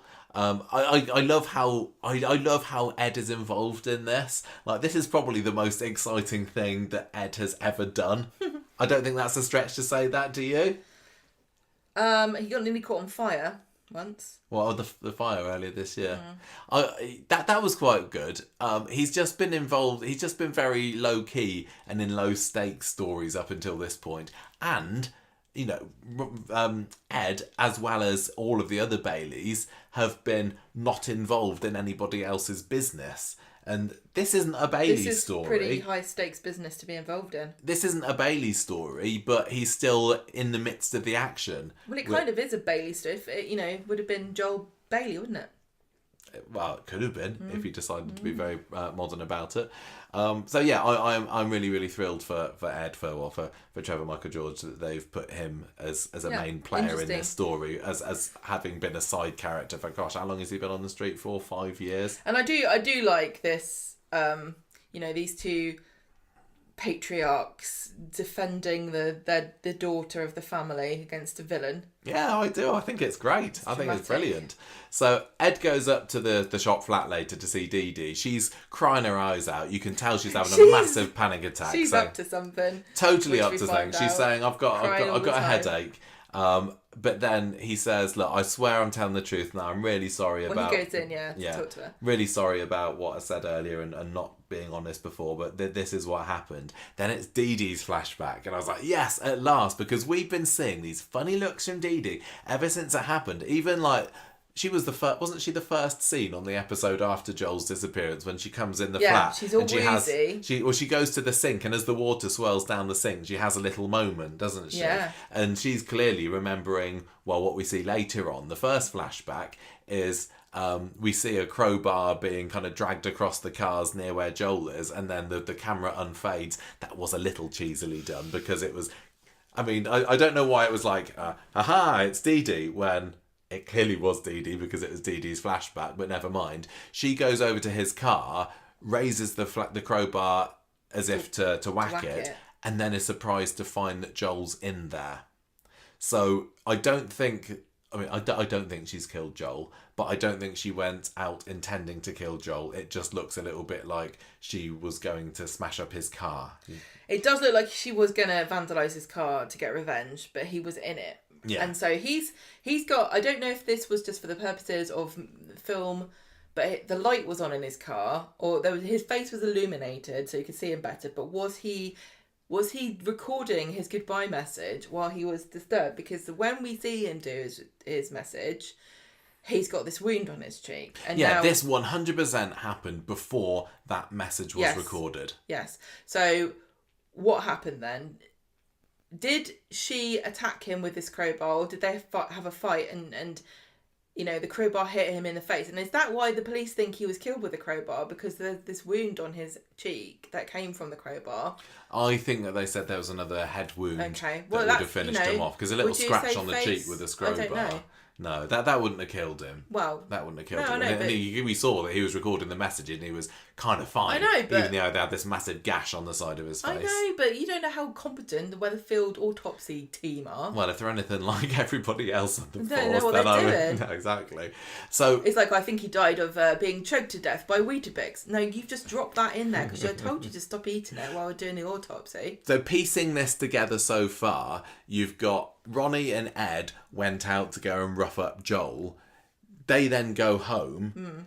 Dee-Dee hears them arguing about it, which she says to Ed later, or she says that this is what happened. It wouldn't surprise me if she didn't just, follow them. Did she hear them arguing about going or coming? No, I think it was about coming back. She says that she heard them. So she heard them, and then did she go afterwards? I think so. Right, so but if she went with them, then maybe. So the interesting, again, the incompetence of the Weatherfield Police Department here is that Joel's sitting outside his flat in his car with his face lit up, and the police haven't gone to find him, even though he's absconded from a hearing and he's a violent criminal who's tried to kill, a baby, and he's on the loose, and there was no stakeout. Nobody went to his flat to find whether he's there or not. They're very underfunded, the Weatherfield They Police do seem Department. to be.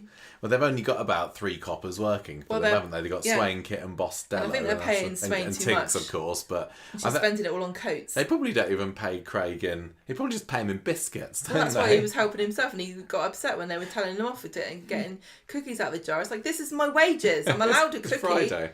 Right, so... So Dee-Dee has gone to Joel's flat, found him in the car... and she must have had some kind of confrontation with him. That scratch in Joel's face has got to have been caused by Dee-Dee. I don't know. I think so. No, I don't know. Why do you think? What, just because the next time you see him? Yeah. Because we know that when he recorded... The message. Do we? When he recorded the message, where was his car? Was it in the place where we saw him sitting in the car, or was it by the viaduct? Because whatever happened between him and Dee-Dee... he then, or his car, was at the viaduct. Yeah. So I'm thinking that he was well enough after the confrontation that he could park the car, and he must have had some kind of scheme because he had that second car in the field, didn't he? Let's be clear. If Dee-Dee is in fact the perpetrator here, this flashback was not when she killed him. Because we see him alive after with something on his cheek and he's still alive. Yeah. Right? So unless she's in the car with him, making him record it to make it look like she didn't kill him and he's left her a message as a suicide note, which would be really clever. She's gone away and then maybe come back later. Now, I think that that doesn't really make sense. Dee-Dee's other actions, apart from the fact that she's been looking a bit dodgy and now we know why, everything else that has happened doesn't lead me to think that she's bumped him off. Like when on the Monday episode, when she goes and finds his car in the field, that was genuine. Oh, I've just found his car. She didn't know it was there. She found clues that she would have not needed if she'd known that was there because she killed him. Yeah, exactly. So I think that she's 100% innocent. No, I don't think she did. She did not, and that they wouldn't have a main character, as beloved as Dee-Dee do this anyway. I think they should do. I think they should take more risks. Yeah, like they that. should. But I don't think that she did. It's also, I mean, I'm going to say it's not in her character. She's not a violent person. Well, I'm surprised she went to go and smack his car up. Yeah, that's what I think. When we saw it, I was like, this doesn't make sense. Yeah. Dee-Dee wouldn't do this. Dee-Dee brandishing a crowbar is the most out of character thing I can imagine her doing. But so the question I have is, we watched Joel's recording again this evening before we recorded, and there's not really much you can glean from it, even knowing that perhaps he had an encounter with Dee-Dee, and he said something like, So he says something about sometimes you hurt the people you love. Yes, exactly. So is that a reference to the fact that she's hurt his cheek? Because that is quite a vicious wound on someone's face, which is very violent. I don't think many women would attack somebody's face like that. I don't know. I don't know. Well, I don't know. I think that women generally would sort of hit your body and women don't generally try to hurt. Like when they're beating even, it's like more defence. Because we think we're weak, and so you think, I can hit. This is what I hear a lot from male victims of domestic violence, is that the women seem to think that they're not hurting them. You know, I'm just. I think that. So is he doing this speech? All along he's planning to fake his suicide. Do we still agree that that's the case? I don't know whether it's an all-along thing. So he had some kind of plan, didn't he? Because he went to Roy's pretending to be drunk. He was giving all this money away. He was saying, "Oh, I'm so sorry. Oh, woe is me." He's given money to his dad to rent this flat. He's put a note in the car. He's left a message. He was scheming something. But then Dee-Dee comes and finds him in his car outside his flat. They have some kind of confrontation. She gets hurt, for sure, which we find out in the next flashback that comes in at the end of the episode. He's clearly hurt in it. And does he just then take advantage of the situation to say... Because it's basically, I'm sorry, sometimes you hurt the people you love. Maybe there's one more thing that I can do to make this better for you. So he's clearly threatening to off himself in that voice recording that he left. But too many things have been set up by him to make this a spur of the moment. It's quite apart from the fact that he dies for real at the end of it. It seems like Dee-Dee confronting him was quite handy for him. But how would it have been handy for him? It gives him a reason to say, "Well, I'm going to end my life because, you know, I've hurt you and I didn't mean to, and maybe this is just going to make it right with you." Because she's had a confrontation with him and clearly words have been exchanged, and yeah. Well, maybe it was. I don't know. But basically, Joel had been planning to fake a suicide all along. Yeah. And this, whatever happened between him and Dee-Dee that we've seen so far, didn't change his plan. No. And we still don't know whether Dee-Dee is responsible for the wound on his cheek, but you think she is. I think for sure. I don't think so. Interesting. This is good. This is good. One of us is going to be proven right, one's going to be wrong. And also, the other thing I just want to say too is that Dee-Dee is crying, and I wonder why she's crying. Because the obvious thing is that she's sad because Joel's dead, and she's... But is she also worried that something will come out that will jeopardise her career? Well, yeah, I think 100% she's upset because she knows she's embroiled in it. She knows she's kept quiet about it. She's terrified that the truth is going to come out. So here's the question. Is she going to get away with what we have seen her actually do, which is to try to attack? I wonder whether Dee-Dee is regretting at the moment staying quiet because, you know... It's easy for us to say I've never been embroiled in this kind of thing and never been accused of murder. But it's easy to say, well, if you are completely innocent of murder, maybe if you did something else, like you smashed up his car a little bit, maybe you should say that. No, because if you're going to get found out that you were lying about anything, then you're going to be suspect number one. I know, but really, you wouldn't say anything because if as soon as the police find out... If the police could watch any of these flashbacks, they would immediately suspect any of them. Yeah. Wouldn't they? Yeah. Anyway, we've been on this bit of it too long, but this was quite a key part of the episode. So this is when Dee-Dee back to the present admits to Ed. I hope we're not missing something obvious. Oh no. Dee-Dee admits to Ed that she heard him and Ronnie arguing about going to Joel's flat, and she's known since then. That's why she's been kind of out of sorts. She doesn't tell Ed that she went there herself, though, so that's still a secret. Very weird that she's done this. So, Ed goes and fills Ronnie and Debbie in on what Dee-Dee said, and he gets Michael to sit down with him so he can tell him too. Ed just wants everybody, in the family at least, to know the truth now, because Ed is, you know, as honest as the day is long. On the whole, I mean, yeah, he stole his family's Christmas presents last year, but I'm going to say that it pains him. Ed has got an honest soul. He is a good chap. I just love He's one of the most honourable people on the street. He just gets himself in kind of difficult scrapes and situations, and he's got a bit of a gambling I just problem. love the way on a soap, the measure of whether you're a good character is not whether you do good or bad things, it's whether you're sad when you do a bad thing, And which is Ed inevitable. totally is. I like Ed. I think he's great. But anyway, so Michael's kind of panicking at this because, well, understandably, he thought that he had nothing to do with it, and now he realises that he's keeping people's secrets, or he has been inadvertently not telling the truth because he said, well, I've told the police that you and Uncle Ronnie were at home all night, so I would not want to be they're just saying, involved in lies. Don't worry about it, it's fine. Don't tell me your secrets. Yeah. Michael goes and sees Dee-Dee, and she's like, how are you so calm about this? This is nuts what we've got ourselves in the middle of. And she says, I'm not, but we've got to keep this quiet for the sake of the family, or something along those lines anyway. So he heads back home. Poor Michael's the best Bailey there is. He's He also hasn't done anything. The Baileys are, they've been raised up right, haven't they? They're a good family. Michael, 3 members of that family that are so upstanding were wandering Weatherfield with crowbars the night of a murder. What are you talking about? Right, flashback at the end of the episode, and this is Dee-Dee coming back to her flat, sobbing, going straight to the sink. Well, that explains that then, doesn't it? The sink wooziness on the day after the disappearance. But she's washing, fervently washing a crowbar and blood off her hands. And I think... And we only saw this scene once, actually. We didn't rewind this. It feels like she's got a cut on her hand. So some of the blood that she's washing off is from her. So there might be some of Joel's blood. It might be some of her blood. Is that it's all her blood. Yeah. That's my argument.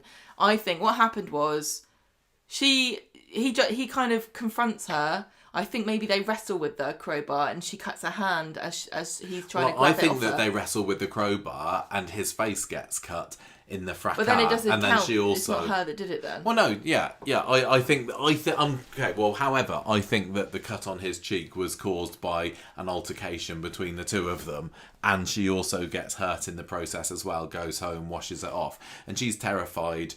I don't think that she thinks that she killed him, because she didn't. She clearly didn't. Maybe I'll be eating my words in a month's time. I don't know, but yeah, she's worried that she's going to be implicated and they're not going to find who the actual killer is. I mean, literally, she's seen her friend Roy be sent to jail earlier this year when there wasn't even a body when he was innocent. Yeah, I know. Now they've got a body and there's quite strong evidence against her. I'd be worried too if I was her. Yeah. But where's the crowbar? Well, quite. Where is the crowbar? Who knows? Where'd she put it? Yeah. And why did she have one? Where'd she get it from? Well, I think that I think that what she said was maybe right, that she heard Ed and Ronnie get back to number 3, and then she snuck out and snuck out with the crowbar. Yeah, definitely a different crowbar to Mason's crowbar, probably. Right. Okay. I mean, if it was all the same crowbar, that would be weird. Quite a game of pass the crowbar, which is not something we play in this favourite country at parties anymore. everywhere. Yeah, so there we go. That's where we're up to here. Yeah, so exciting! What's happening? Yeah. So who done it? Nobody's found out that Lauren and Dee-Dee had this tracker yet. That could still come up. Haven't they? Nobody's found out that they've got it. Okay. Have they? I don't think so. No. So they've and not the tracker found... wasn't working on the day of Joel's murder, which would explain why Dee-Dee was surprised to find Joel in the car. Yeah, but they didn't find... Did they not find Joel's phone? Because the tracker's installed on his phone. They should know that he had a tracking device on his phone. They found his laptop, didn't they? So they found all of his text messages on his... He's not dead. He's got his phone with him. Yeah, so I don't think they've recovered his phone yet. I mean, so somebody's maybe got that. Somebody's got the crowbar. Is it just like under the sink in the corner shop flat? I don't know. But who... Yeah, who are they going to... Are they going to start searching places for this crowbar? How much evidence do you... You can't just say, I suspect everybody in this show, so I'm going to look in everyone's house for a crowbar. You have to have a motive. Warrant, yes.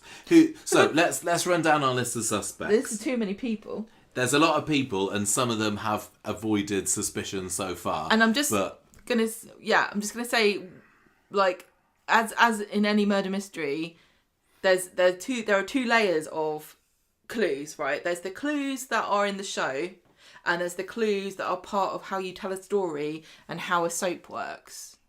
What do you mean? Well, it's not going to be like it's more likely to be a minor character, isn't it? Yeah. Because of how soaps work. It's I see, yeah. It's not going to be Ken. You know, Ken's not. You know what I'm saying?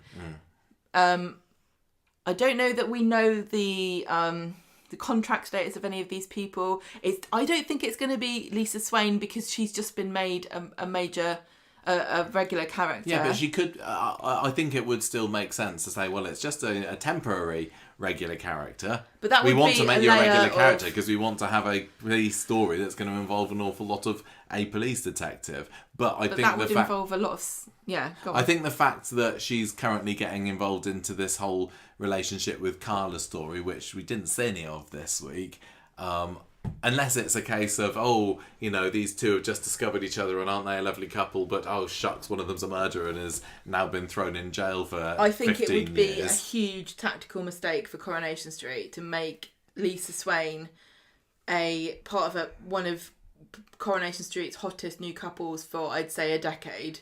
Yeah. As far as online hype goes, and then turn her into a murderer. And so for that reason, I don't think it's Lisa, and I don't think it's Dee-Dee, because Dee-Dee's such a popular character. Dee-Dee's a popular character. I don't think she's got it in her.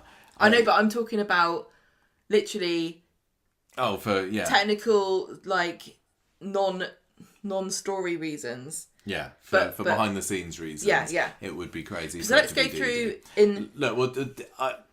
Do we go with who we most think it is first? Well, who do you think it most is? Well, it seems like it's very, very obviously Kit. Yeah, I think it's Kit. But I love him. Sometimes in these kind of things, if you predict rightly, you go, I got it right. But other times it's like, well, that was a shame because it was obviously him from the beginning. But the problem is with Kit, there's not really any evidence against him. The motive is he's... it's just that Kit's a dodgy guy. I know, but okay, isn't he? But can I just say, if it turns out that there's like some big ulterior motive or something, or some reason that we don't know about as to why Kit was killed, why Joel was killed by somebody, and the person is somebody we didn't know, that's going to be super disappointing. Kit has shown earlier in the year when he put the hair in the van that he's willing to. Not play by Bend the rules. And for justice. And what was his reason? For justice. Because he's seen that Joel is a slippery customer and he's trying to get away with not turning up at the hearing. And he must know, all the cops know he's doing a runner. If he's not turned up, it's not because he's put the wrong date in his calendar. It's because he's trying to do a runner. So from Kit, from the evidence of what we've seen from Kit, that he's perfectly capable of doing something criminal in the pursuit of justice, and whether the justice comes from I'm planting evidence so you get in trouble, or whether it's coming from you're not going to be brought to justice so I'm just going to off you, and also the other thing to point out, if it is Kit, how much of what he says can you trust? When he says to Swain, it was something like a crowbar, how can she, is there any way that she can find out whether he's telling the truth or not? But I think, we're supposed to believe that because they then took it to the interview room, it became official, it's a crowbar. I don't think he could have lied about that, but certainly you do have to... He can lie about some things. Yeah, you got to analyse everything that Kit says, like, who's he saying this to? Is anyone else going to find out about it? Because I do not trust a word that comes out of his mouth. Like, for example, he went to Flint to go check out this flat. Yeah, supposedly. If I was Kit and I'd killed him, I wouldn't have gone to Flint. I would have gone to McDonald's to try out a McRib. Instead, I'd gone to Flint because I know he's not there because I killed him. Yeah, exactly. You've also got like the whole bringing in Mason. Now, if we were to believe that Kit is 100% innocent on this and he's just literally trying to find who did it, you think, well, why would he bring in Mason? Knowing because he knows that knowing that the Mason's crowbar is not going to have any trace of Joel's blood in, what's the point of that? Why would he know? What are you saying? I don't Well, understand. if he's the one that killed Joel, I thought you said he he was knows. innocent. Yeah, but if we're to believe he's innocent, No, I don't know what you're saying. Right, okay. If he did it, Yes. why would he? O.J. Simpson. Why would he bring in Mason, knowing that it would be a complete waste of time? Because as soon as that crowbar of Mason's was investigated, it would turn out not to have any blood on it. So it was just a waste of time. But I would say that it's not a waste of time, because that would be an alibi. No, it just shows that he's working on the case. Yeah, of course that's the thing I would do. At the end of the day, all you have to do is find enough evidence that is plausible for CPS to charge him. So it doesn't matter whether the crowbar's clean or not. That doesn't really prove anything. It just proves that he cleaned the crowbar. He knows the crowbar's clean, but everybody knows if you kill someone with a crowbar, you're going to give it a bit of a wipe down. I think it would make sense for him to say, well, it couldn't possibly be me that did it. Why would I have...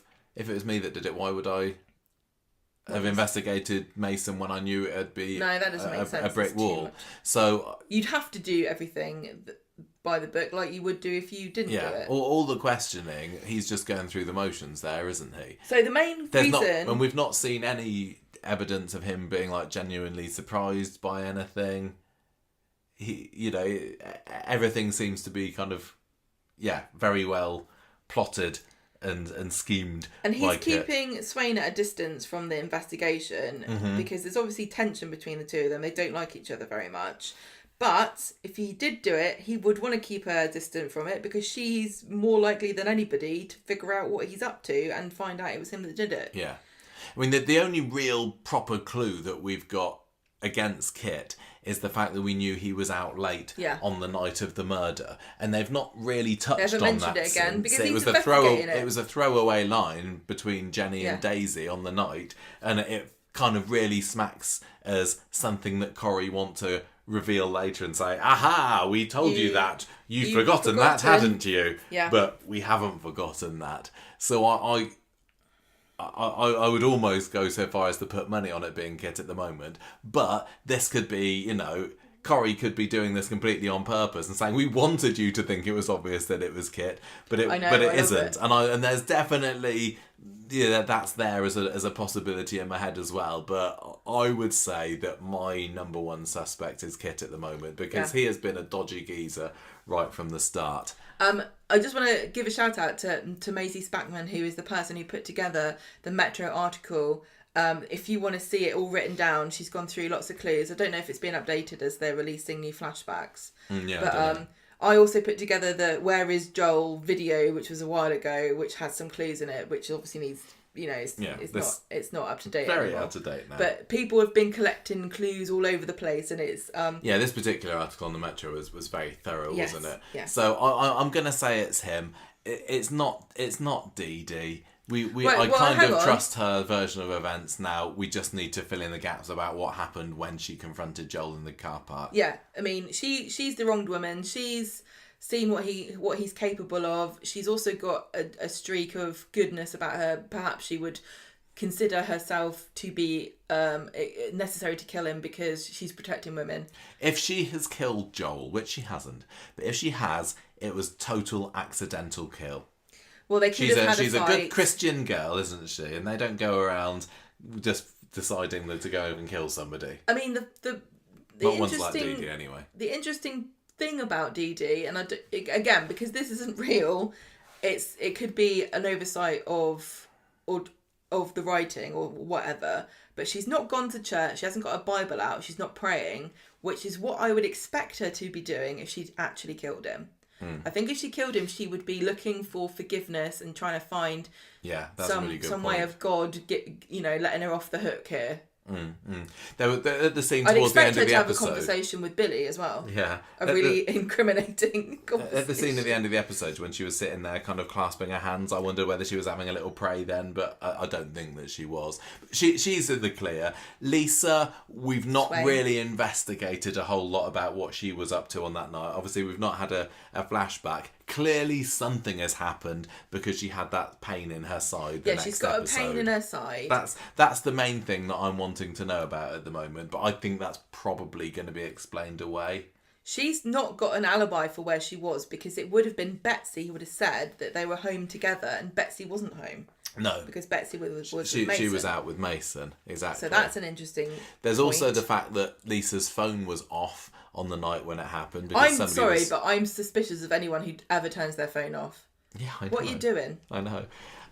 And she was also trying to dissuade Kit from investigating it. Right from the start, she was like, suicide.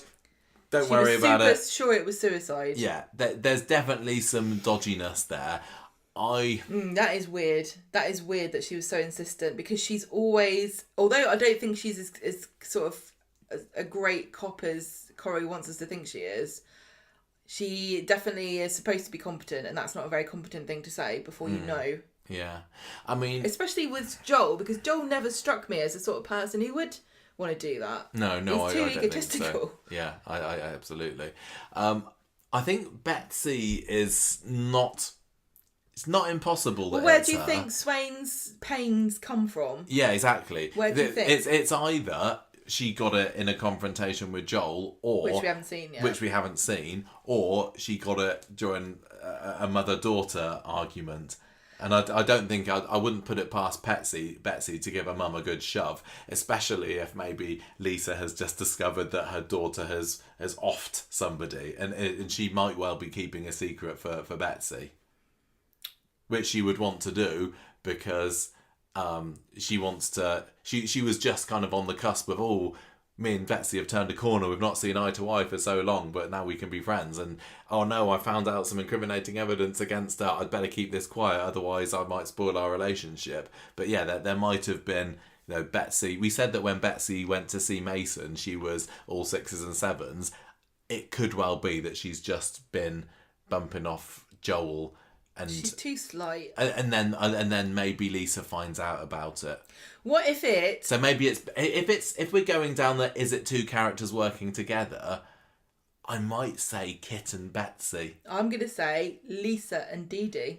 No, it's not. But okay, can I please explain? Yeah, go on then. We know that she's had a violent altercation, and it was the day of Joel's murder. Yeah.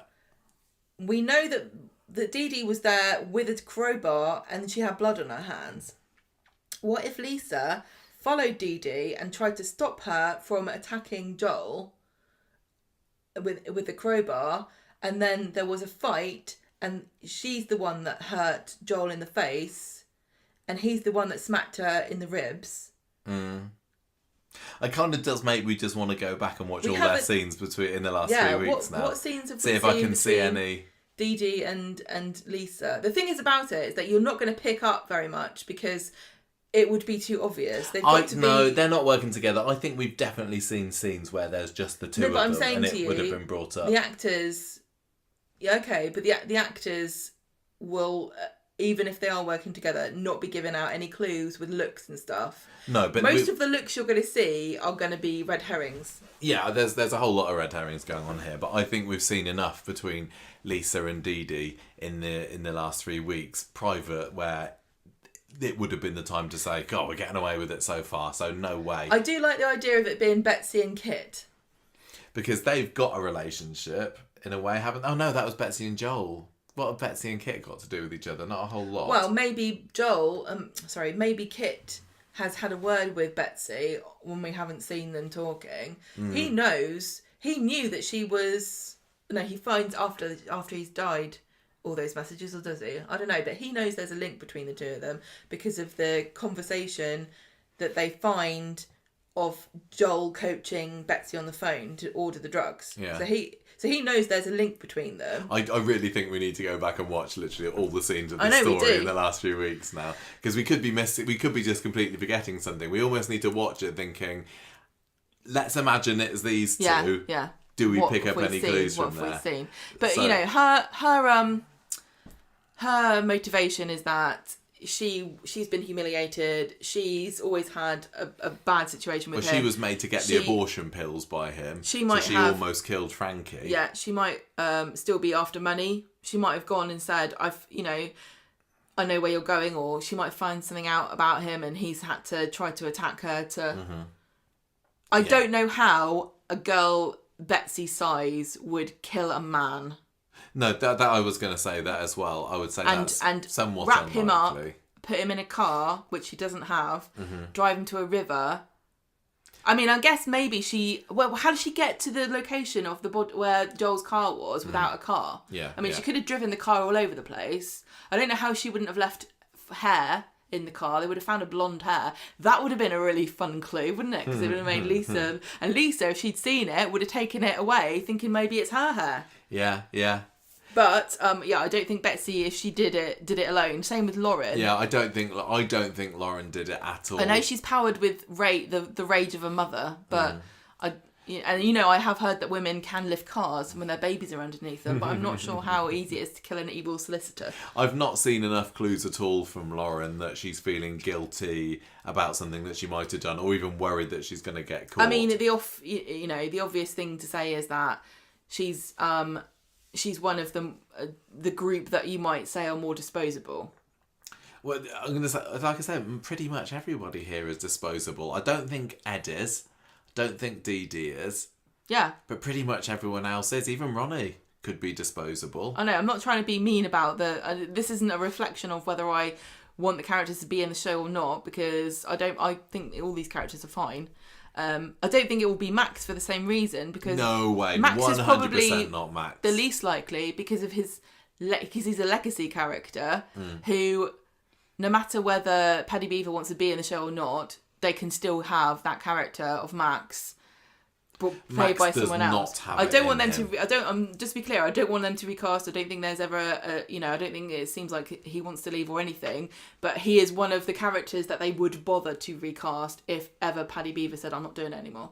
They would probably retire the character for a year or however long and bring him back as somebody else. Yeah. I do not think it was people's sons and daughters on Corrie of a big name don't generally tend to do stuff like this because they don't want to lose the character. This is why we got Todd recast. Yeah, exactly.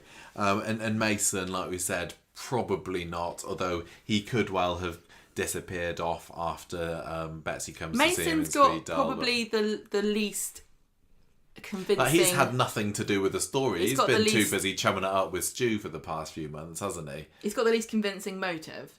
Yeah, for sure. And it would have to be a motive that we'd have to have constructed for us in flashbacks, which I don't really want them to do. But then Kit, well, I don't know, Kit's isn't the same. So we're going between Betsy and Kit at this stage. Be interesting to see whether we're still in the same position next week. We haven't also mentioned Carla. It wasn't Carla. Why? She's got no reason for doing she's got that link with Swain, but it's not really developed enough for murder. Yeah, we got like Emily, Joel's wife. It'd just be really. If it was Emily, I'd be a bit cross. Yeah. We've got Ellie, who is the urchin, who's the waif, who's a wronged waif. Yeah. We've got Bobby. I don't think it's clearly Bobby. Not.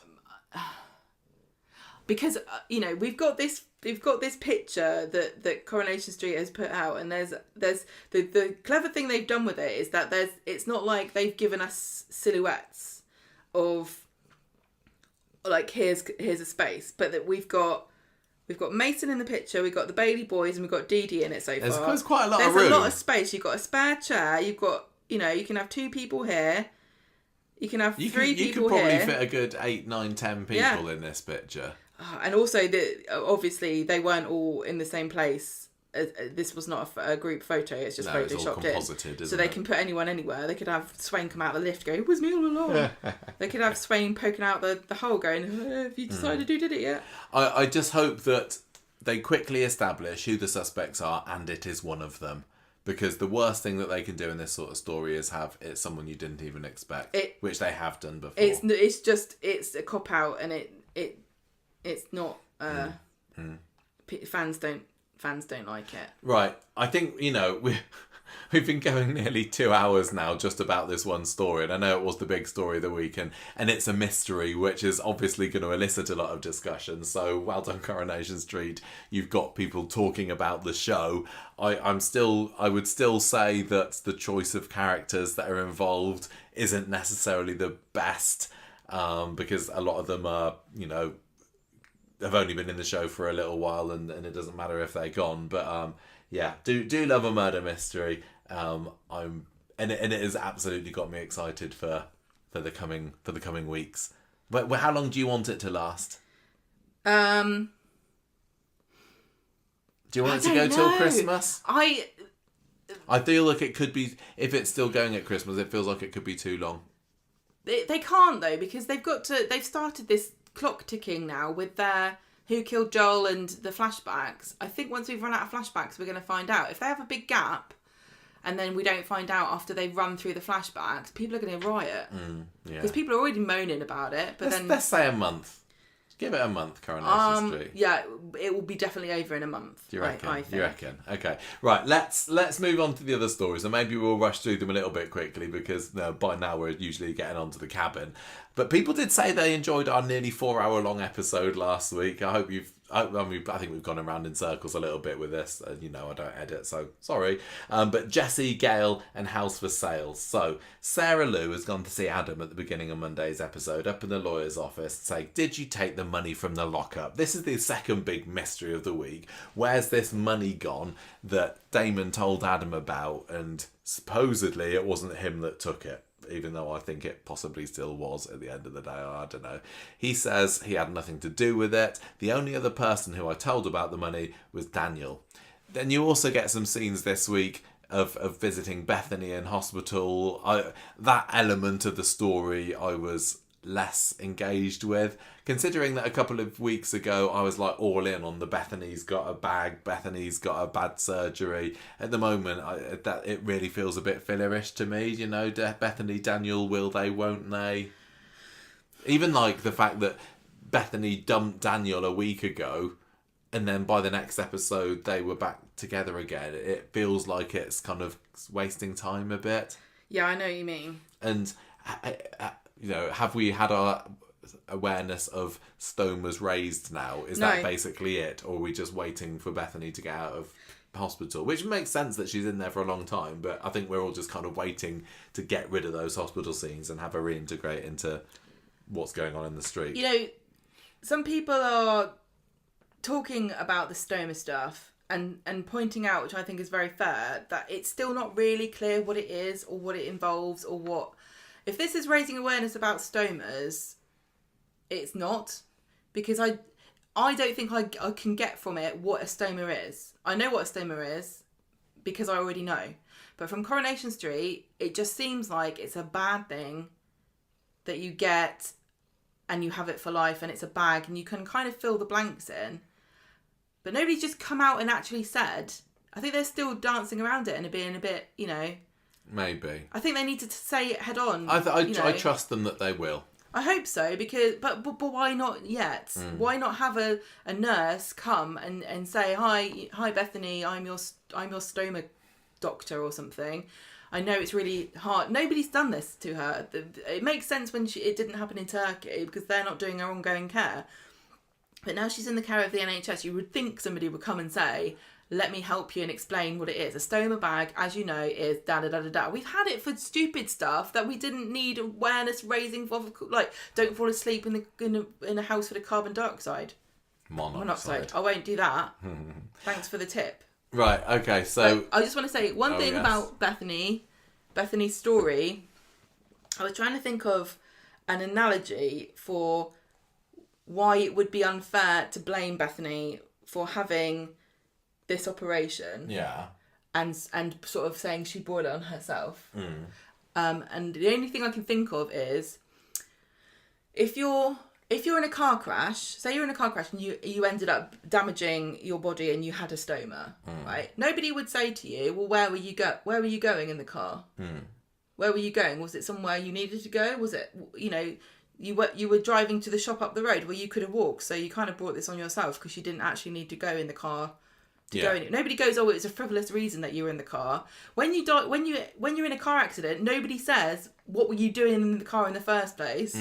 It's a tragedy, but we all know everybody goes in the car all over the place for no reason at all. If she'd been in a car to go and get some plastic surgery, yeah, would we have had the same response? Or like, were you just out for a drive? Well, you shouldn't do that anyway because you're killing the planet. Well, that's just what I thought of as an analogy that you could use if you were Bethany to explain why you shouldn't be blamed. Well, we'll see when she gets out. The main kind of Bethany side of the story here is that Jenny finds out about Daniel giving Bethany the heave-ho and speeds the goss back to Daisy later and saying, look, you got your chance here, you should make your moves on Daniel if you want to do that. And Daisy, fair play to her, goes to the hospital, and rather than saying, I'm going to steal your man, she actually says, Daniel's mad about you, you should take him back. So that surprised me a little bit, because I was quite convinced that this story would lead to Daisy and Daniel getting back together, and I kind of hoped it would as well, to be fair. Then Daisy's here saying, no, I don't want him. When I was watching this episode, this scene, I was thinking to myself, I literally know nobody in my real life who would have the emotional maturity to do what Daisy's doing right now. Fair play to her. Yeah, she's grown, hasn't she? David... Also, I was thinking if I was Bethany, I would not really want to have this conversation with her. It could have been a text. Yeah. David's interested in seeing Adam later on, he's interested in seeing Adam and Daniel speaking later. And Adam mentions the money, assuming David knows about it, this lock-up money, and David's like, I don't want to hear about Damon again. Don't tell me about him. Daniel gets back together with Bethany. Hurrah, that was a bit of a waste of time having them split up, really, wasn't it? And then we get the next morning scene. There's only one in this story on Monday, and it's David making it clear to Jesse that he's really not appreciated. Leave us alone. And Jesse says, that's okay, I'll be out of your hair soon because I've got keys to my new flat in Oak Hill today. So he is also kind of under the spotlight because people are saying, how did Jesse get all this money to buy a house in Oak Hill? Wednesday, Jesse finds David looking through the papers in the lounge trying to find a way to be able to afford number 8 because remember, Gail's putting it on the market, and Gail has apparently promised to hold fire until David can find a way to make an offer on the house. Sarah comes into the house later and says, well, David, what do you make of Jesse? I think he's bloody weird. How is he affording this place in Oak Hill? There is something off about him, and I don't know what it is, but they're distracted during this by the sound of a for sale sign being put up outside. So David's like, whoa, hang on a minute. Phones up Gail. I thought you told me that you'd wait, but Carla waits. Gail waits for nobody. The most frustrating thing about this whole stupid story is that literally nobody needs to afford to buy the house of Gail. They just have to give her the money to cover the loan. Yeah. Why is she still selling the damn house? Why have the Platts not had a whip round? What's happened to the GoFundMe or whatever money? Where's that gone? I mean, it's very, very expensive, and I don't think you're going to raise that much money with a little GoFundMe, especially if people are pulling out because they don't agree that Bethany should have been having the plastic surgery in the first place. I don't understand why the family, they keep going, well, I haven't got 70, I don't know how much it is, say 75,000, whatever. No, you don't. None of you do. But you might have 5,000, you might have 10,000. Well, I think this is what David's trying to find. I think he's trying to buy the house. Yeah, but I think he's trying to find enough money to buy the deposit. Yeah, but that's again, if he had the deposit, he's got the money to give to Gail for the loan. Well, this whole story is another one of these, I'm selling the house, and it's just silly. It doesn't make any sense. Do you think that there's any chance at the end of this that the house doesn't belong to the Platts? It's going to be a Platt house. It's just ridiculous. Ever since that house has been built, a Platt has lived in it, and you can't say that about any other house on that street. Every other house has been even number one was a Tatlock house. Yeah, exactly. Every other house has been owned by multiple families, and it's got to change sometime. But I don't see why this should be the story. And also the other thing that everyone seems to be forgetting, David and Sarah especially, is that when Gail sells the house and gets the money to pay off this loan and give Bethany some, she'll have some left over. Yeah, she's still homeless though. What's she going to do for a house? They keep talking about it like it's free money, and like, oh, why is Jesse sniffing around? It's because he wants the money. What, so he can hang out with a homeless woman? She's going to have to use the money for she rent. can rent something, can't she? I know, but you see what I mean? It's not free money that she's got from magicking it out of her arsehole. She sold her where she lives. She doesn't have anywhere to live now. It's not free cash. It's all spoken for. She's going to have to move somewhere else. Well, like I said, I'm sure It's just a really there are dull multiple story. empty bedrooms in Grasmere Drive that she can move into if Audrey will let her. Audrey's just a cow. She's sitting on a load of money. Nobody's asked the old Dragon Rita. He's sitting on her pile of cash for a loan. She only gives to Sally. She's a Webster donor. Anyway, Carla for some reason comes having a look around the house because apparently she's decided she doesn't want to live in the flat anymore. This was a weird development, but I kind of liked it. Yeah. I think, honestly, if I was Carla or anybody on the street and I heard that Platts was up for sale and I hadn't been there, I'd want to have a look around. I'd want to see... Carla strikes me as more of a flat dweller. I can't see her being like the homely type of housemaker. I can't see her coping with a garden. No, exactly. She would definitely pave the hell out of that and stick a chimney in the back. Yeah. I think that having a whole house to herself is too much for Carla because it involves housework. She's got Bobby and Ryan to look after, and maybe some other people. Maybe Lisa might come live in there at some point. Yeah, so I think it was just a little entertaining side story. I don't think that there's any real risk in Carla wanting to move in. But I would go just to see the spot where a man was murdered in the live episode. You reckon? Yeah. Oh yeah, that reminded me. Did that David says today, if we were to make a list of Sarah's top 5 dodgiest boyfriends, then Damon would definitely be at number 1. I'm sorry, I would put Callum Callum's at the top. Is this a Patreon episode for us rating Sarah's terrible relationships? Sarah's boyfriends. Yeah. Also, is this house devalued? Because number 1, it's on a sinkhole, and number 2, it's the site of a burial. Well, yeah, was it last year? I can't remember. Didn't Tyrone want to try and sell number 9 or something, and nobody's interested in it because it was in the same street as the sinkhole? And now, literally, they're trying to sell the house where the sinkhole opened up. I mean, there's got to be quite a low price that they're asking for this. I'd be shocked if she could sell it for even the amount that she needs to pay off Bethany's money. And you pointed out when we were watching it, this is Carla. Literally, her dad died just down there. Yeah, because of the sinkhole that you're living over your father's grave. Yeah. That's morbid. And I know Carla is a bit of a Morticia, but even this is going a bit far. Michael, it's handy for work. It is very handy for work. Cuts the commute down a treat. Yeah. You just will step out your house and there it is. But no, I don't think Carla's going there. But David's is kind of worried because he wants this house for himself, and he tells Carla, look, you already live somewhere, this is my family home, bog off. And she says she's just gonna have to take it up with Gail, sorry. Adam goes and visits Sarah in the flat later. She's still worried about this missing money. She's got a bad feeling that Jessie might have taken it, and he's acting very vague about the whole thing.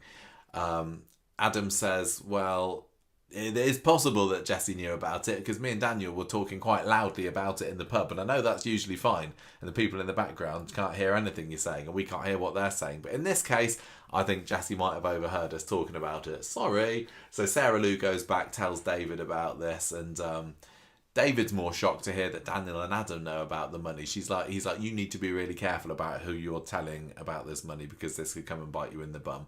I love the Sarah and David scenes.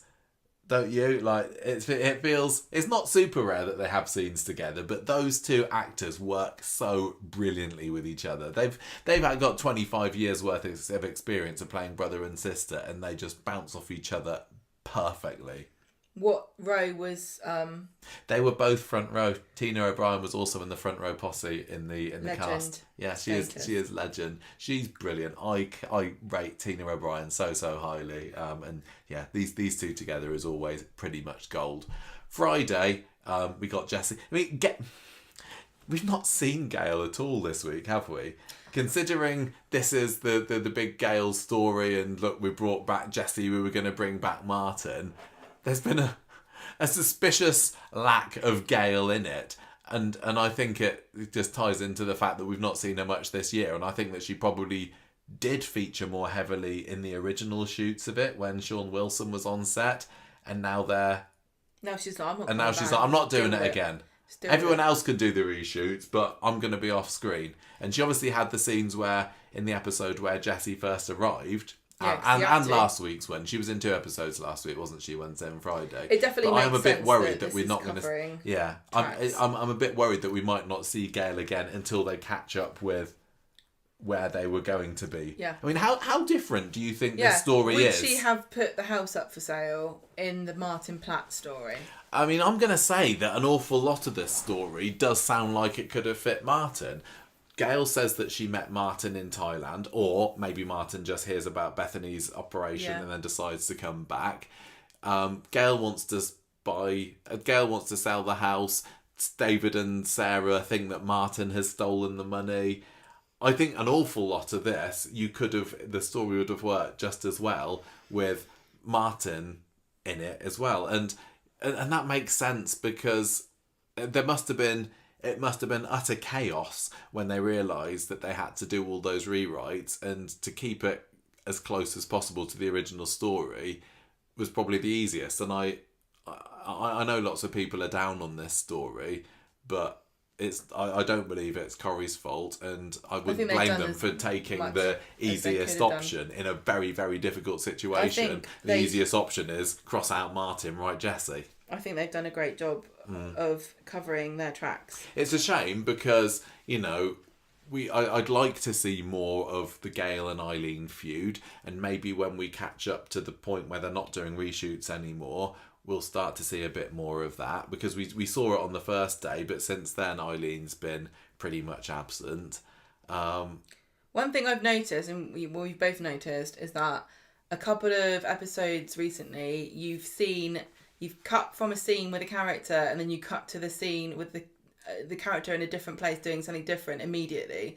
And normally Corrie would never do that, because unless you're following somebody for a specific we had story it today, purpose. didn't we? We had David and Sarah inside the house, and then you cut to a scene where Sarah's outside the house looking for a lost keys. Yeah, normally they would never do that. They'd because put something in between. they put something in between, so to create the illusion of time passing in a non-confrontational way, like in a natural way. So it's just those kind of like things that are normally very polished on Corrie. Yeah. It shows how much work they've had to do to hide the cracks.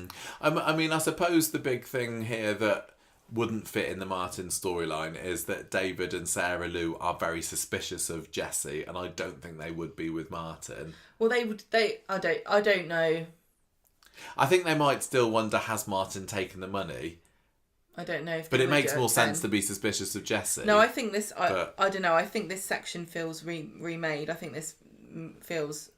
I really, really want to know. I would love to know what the original This scenes story were, how close it was. With Jesse is made for Jesse, because there's no reason for them to think that their dad stolen money. Well, let's go through Fridays and see. So Jesse pops round and says, Gail's round at my house. She doesn't want to come over because everyone's horrible at number 8. This is clearly Helen Worth not being available for filming here. Then he says to David, yeah, Gail's ignoring your calls on purpose. She's fed up with you not accepting the pair of us together. And David's like, well, look, I need to speak to her. I've got every right to not want my house to be sold from underneath me. Thank you very much. I also think that legally, you can't just, if they're tenants, you can't just sell the house and without... But they're tenants in a way that... No, it doesn't work like adults that. and children... It doesn't work like that. You have rights even if you're related to the person. Are they paying rent? I don't know. You still have rights. You can't just be kicked out because you're selling. And also, whoever buys it has to be told there are tenants living here and they don't want the house to be sold. I wouldn't get involved in this if you paid me. So anyway, they go to the Rovers, Jesse, Sarah Lou and David, and Jesse's like you got to trust me. I get that you were burned by some of Gail's exes, and I think Nick's there as well, isn't he? And this is where Nick says, well, drowned actually. Nice Hillman reference. But Jesse says, look, honestly, I'm on the level. The reason I've got a bit of money at the moment is because I've just sold me and my ex's old place. Yeah, I've got my own money. I don't need her money. Mind you, I think they should probably pool their money and buy somewhere together. Yeah, but then later on, Jesse has to make a hasty exit from the house because he gets because he gets a phone call, and Sarah gives chase, and she does a bit of sneaking around by the tram station where she sees him meet up with and hug a woman. And she's like, oh my gosh, what's this? She's doing a bit of sneaking, but then she accidentally bumps into Logan, who just happens to be there, loitering around. He seems to be following her. Yeah, it seemed like he was following her. He's involved in the money, isn't he? He's stolen the money. Do you reckon? Yeah, it must obviously But be him, isn't it? There's not any reason why he would know that the money was there, is Well, it? Or no, is just all he's the a crims of criminal. Weatherfield have all got if special words on the social network of their own? Yeah. If word's on the street, the money is didn't Adam go there and take some of it or not? I think we were led to believe he did because he found out about the money. The next thing you know, he's put a £500 maybe he's just donation rich. into Bethany's pot. He's But just we rich. didn't see for sure that that's what had happened. Yeah, so I think he. Yeah, he's hanging around, but I don't know why he's still following her around though. No, I'm not sure. I'm not sure about this at the moment, unless he thinks, But here you go. Logan was involving Mason in a robbery, yeah, and now he's not. yeah. Why? Because he's got money. Because he's stolen it from the lockup. It would make sense if it was him, and I'm not. I'm kind of on the side of I don't really care who stole the money. I didn't even give it any thought, to be honest. It's one of these things where it's like, I know you want to entice me with this mystery. Anything involving to gangsters, Damon, stolen money. Literally, I Lockups. couldn't be less interested in it. Really couldn't. But the whole stuff about what's Jesse getting up to, and when he went and hugged that woman, I was like, oh my gosh, who's she? But it turns out that she's his ex-wife, Jane, and Jane's not happy to hear that Jesse's already moved on to a new woman. But she makes says a revelation. Yeah, well, and then this doesn't go anywhere, does it? She says that when Jesse was inside, I was the one that cheated on him. He's actually a decent bloke, apart from the fact that he's obviously gone to prison for something.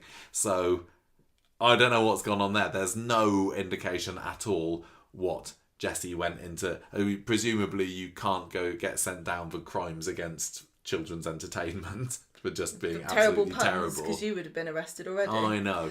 What about animal cruelty? Maybe John didn't fly away. Oh yes, David mentions John the parrot this week, doesn't he? And he's like, "What happened to you and your parrot? Did you have artistic differences or something like that?" He flew away. Glad that got a reference. But I'm just gonna say, Corrie. What? Why would a clown have a parrot? Yeah. Everyone knows that cowboys have parrots. Stop rewriting history. He was not a clown. It's driving me mad. I don't think they've actually mentioned clown this week. It's driving me nuts. They're clearly trying to. Maybe they just kept. Maybe this is part of the original script, and Martin actually in Australia was a clown. Yeah, they forgot to take that bit out. Yeah. Anyway, it's clear that Jesse has no idea about the money. Well, Sarah tries to trick him, doesn't she? She's like, I know you took the money. I know you took the money. And he's like, I don't know what money. Yeah. The only other thing really that happens here is that Sarah loses her keys later, and we see that Logan has them, and he's there looking very kind of grisly. Where's this going? Maybe no. So were they the keys to her flat, or were they the keys to number 8? I'm not sure. Well, the only reason, the link I'm manifesting here in my mind is that he knows the money was told that he knows Adam knows where the money. If he's stolen the money, it's a bit of a weird coincidence that he stole this money right after Damon told Adam where the money was, because nobody knew anything about it. And then one of Mason's colleagues has gone to find the money and noticed it's missing. How often did he ever check? Then you see Logan, who was going to commit a crime and then decided not to, and he's clearly not above breaking and entering, stalking Sarah, and the link there is Sarah and Adam, because I can't think of why else Mason's brother would give a crap about Sarah, who's nothing to do with anybody. No, I don't see so the link must yet. be Adam and something to do with the money, but why? And does he have the money? He can't. Has Mason got the keys to Adam and Sarah's? No, Adam doesn't. Or has live there anymore. Adam actually stolen the money and is keeping his mouth shut about it while he decides what the hell to do with it? And Logan knows that he's the one that has the money, and he's going to break in because he thinks that Adam lives at Sarah's house still, or is he going to menace Sarah or kidnap her? Where does Adam live now? I can't remember. He was couch surfing with Dee-Dee. Oh yeah, but he's not don't know where he is I don't now. know. I'm not sure. That's the only thing I can think, that Logan's involved in the money and that's why he he's thinks following he's gonna try and get it Sarah back. around. Yeah. I'm sure we'll find out more on Monday. I'm sure we'll find out. I'm very keen to find out what Logan's like. I want to really like him because because said anything. Again, we follow the actor on Instagram, and he's very excited about being in Coronation Street, and I hope that I can also enjoy the character of Logan when he is probably revealed next week. One thing you can never accuse us of is not wanting to enjoy Coronation Street and wanting Corrie to do well and wanting all the actors to have a great time and enjoy that being in the process and have a good experience and do their best and be enjoyable. Because that's all we want out of Coronation Street. We do. Right, blast through. What's been going on with Nick this week, You've Gemma? done 2 stories in a row, did you notice? Did I? Yeah. Oh, I thought... Oh, yeah, you're right, I did, sorry. Yeah. Well, you can do 2 in a row if you like now.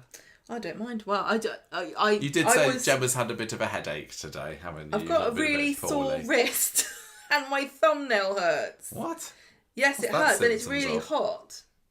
Oh, yeah, you got a bit of a hot thumbnail. I think I've maybe... Somebody NHS direct I've been sniffing it. Our cats can tell if there's something seriously wrong. Come on, what's been going on with Nick? He's struggling this week, isn't he? What probably made you read this last story instead of me was because I was doing a poll on our Twitter about who you think killed Joel. Oh, right. So I've put the 3 suspects, I put the Bailey boys together, and I put Dee-Dee and Mason and none of the above. Okay. And at the moment, none of the above is winning for the 60%. Bailey boys got 9%, Dee-Dee's got 28%, and Mason's got 3%. Oh, okay. And some people are commenting because I asked them to tell me what they thought. And we've got something, Chris Horrocks has said, I think whoever has a shop selling crowbars has some questions to answer. See, this is what I say, they know they're arms dealers. Chris Devancy thinks it's Anne Foster, but quite a few people got Joe Sheridan here, and somebody else also, Daniel, said they think it's his dad.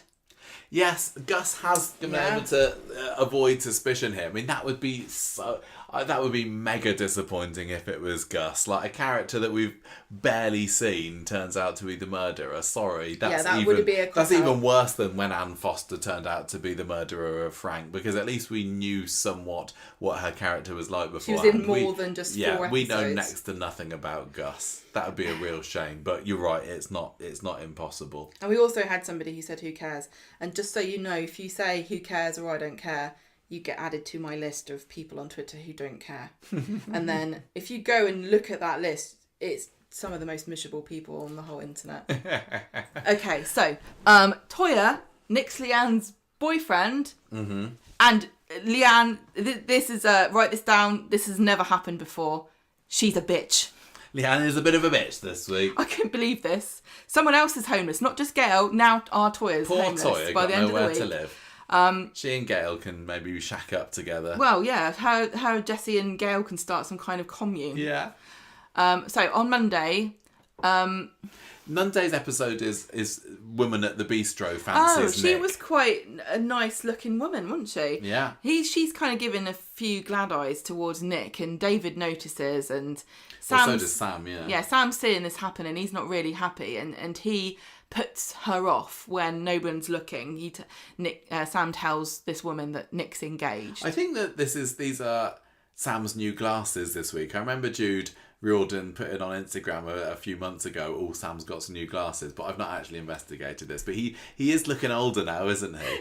He has been on the show for quite a while. I know. He still feels new and like a little baby. He still does. He's got a very kind of baby face, hasn't he? He's going to be one of these ones that suddenly becomes an adult out of nowhere. Well, he reminds me a little bit like of who played Graham Haberforth. Yeah. Who played Jerry Booth. He always had a nice, cute face, didn't he? In my head, he's still a very innocent, just remember, young, this is a preteen child, but he's not. He's growing into a man. It's a couple of years. He's going to be going, hello there. Yeah, he's so funny, but he's not changed his personality at all. He's just as brilliant as he was. I love Machiavellian. Sam. Absolutely love Sam. On Monday, because he puts this woman off.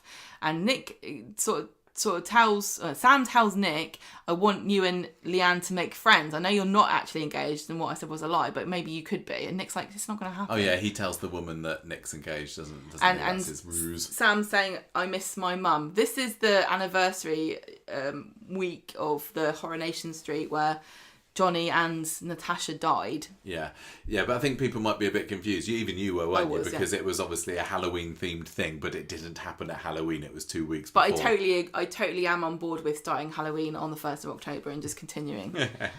So on Wednesday, Sam and Ruby at the bus stop. I feel so sorry for this. Sam, again, I said this before, he's experiencing so much upheaval because of the messy personal lives of all of the adults that are supposed to be in charge of him.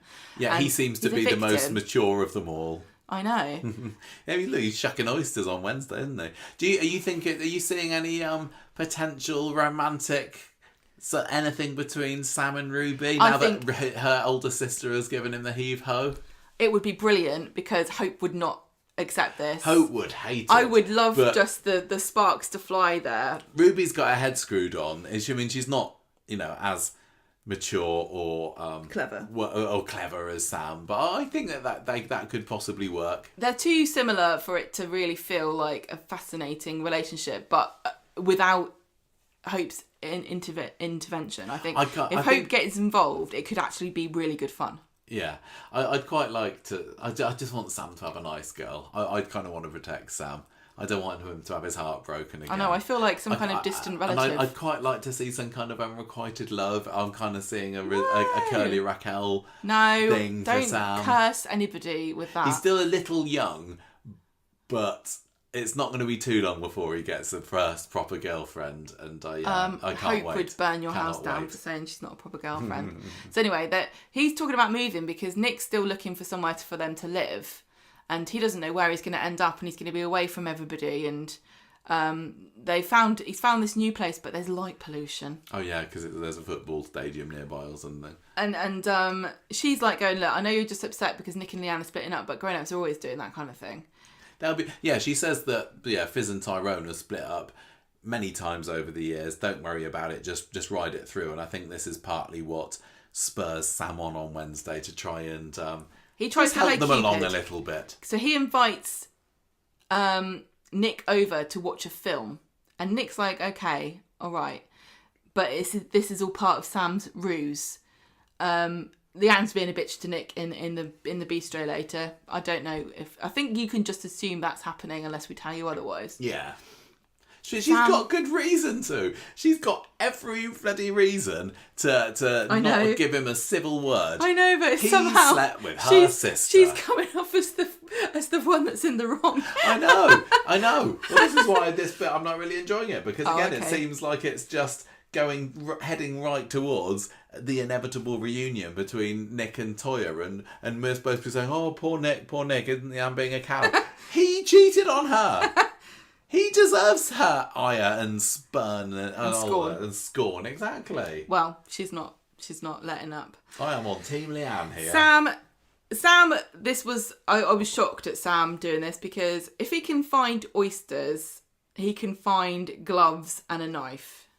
He had a knife. That's a proper oyster shucker and I can't believe that Sam would ever attempt this without safety equipment. And I also think that the sort of YouTube video he was watching would have told him to make sure that he had safety equipment, and you're supposed to use a towel to put against your hand. I don't buy that he would have cut himself. He's only little. I know he's only little. So he cuts himself inevitably and then leaves the fish to rot on the side. So I can't imagine what that flat smelled like after they came back from the hospital. But he goes to see Asher, and she takes him to the hospital. She's a paramedic, don't you know? I know. I love Asher in this story. Nice little inclusion. I haven't seen her doing much for a while. I can just imagine us in about 10 years' time when we're rattling off Asher's updated character profile going, oh, do you remember when Asher took Sam to the hospital when he cut himself? Not really. And yeah, of course, that was when Nick and Toya got together, and they're still happily together going now. Strong 20 years later, yeah. Right, so she takes him to the hospital, and Nick gets a phone call from Asher to say that's what's happened, and he hurries off, and Leanne's looking concerned. So it's basically this episode says, like, is them realising that our feud has now affected the child. Made drawn our child blood. Exactly. So Nick's saying in the hospital to Sam, I appreciate what you were trying here, but we're not getting back together. So I wonder whether, do you think when Dee-Dee confronted Joel in the car, she was like, look, let's just talk this through. Let's just crack open some oysters, and try and chat this out. And that's why she's got a cut hand. Yeah, do you think she tried to prise an oyster open with a crowbar? That could just work, whack them with a crowbar to save yourself from cutting your palm. So So they both agree on the end of Wednesday's episode to try to be more civil because it's upsetting Sam. So on Friday, Nick, because he's dotting on the sofa at number 8, is getting in everyone's way. Did you spot, well, I'm not asking you, I'm asking the listeners. I didn't spot it. Thank you very much to the person on the Coronation Street Reddit that pointed this out, that there is a massive error that gets through in the script here. Shona says to Nick, why aren't you staying at Gary and Sarah's house? Gary and Sarah, what are you on? How on earth did that get through? As I say, I didn't notice it because part of the time I'm just tapping away on the computer and I don't always catch everything everybody says. But that was like a massive, massive mistake in the script, and somebody should have spotted that. Apart from the fact that, you know, these were the reshoots, this is the leeway I'm going to give it. These were the reshoots. They were probably cranking out scene after scene after scene after the Sean Wilson debacle, and maybe they did hear it. But then if they'd seen it, they probably would have just snipped it, wouldn't they? I'm not gonna say. Or dubbed over it. I think it's perfectly possible that Shona said Gary and Sarah's without.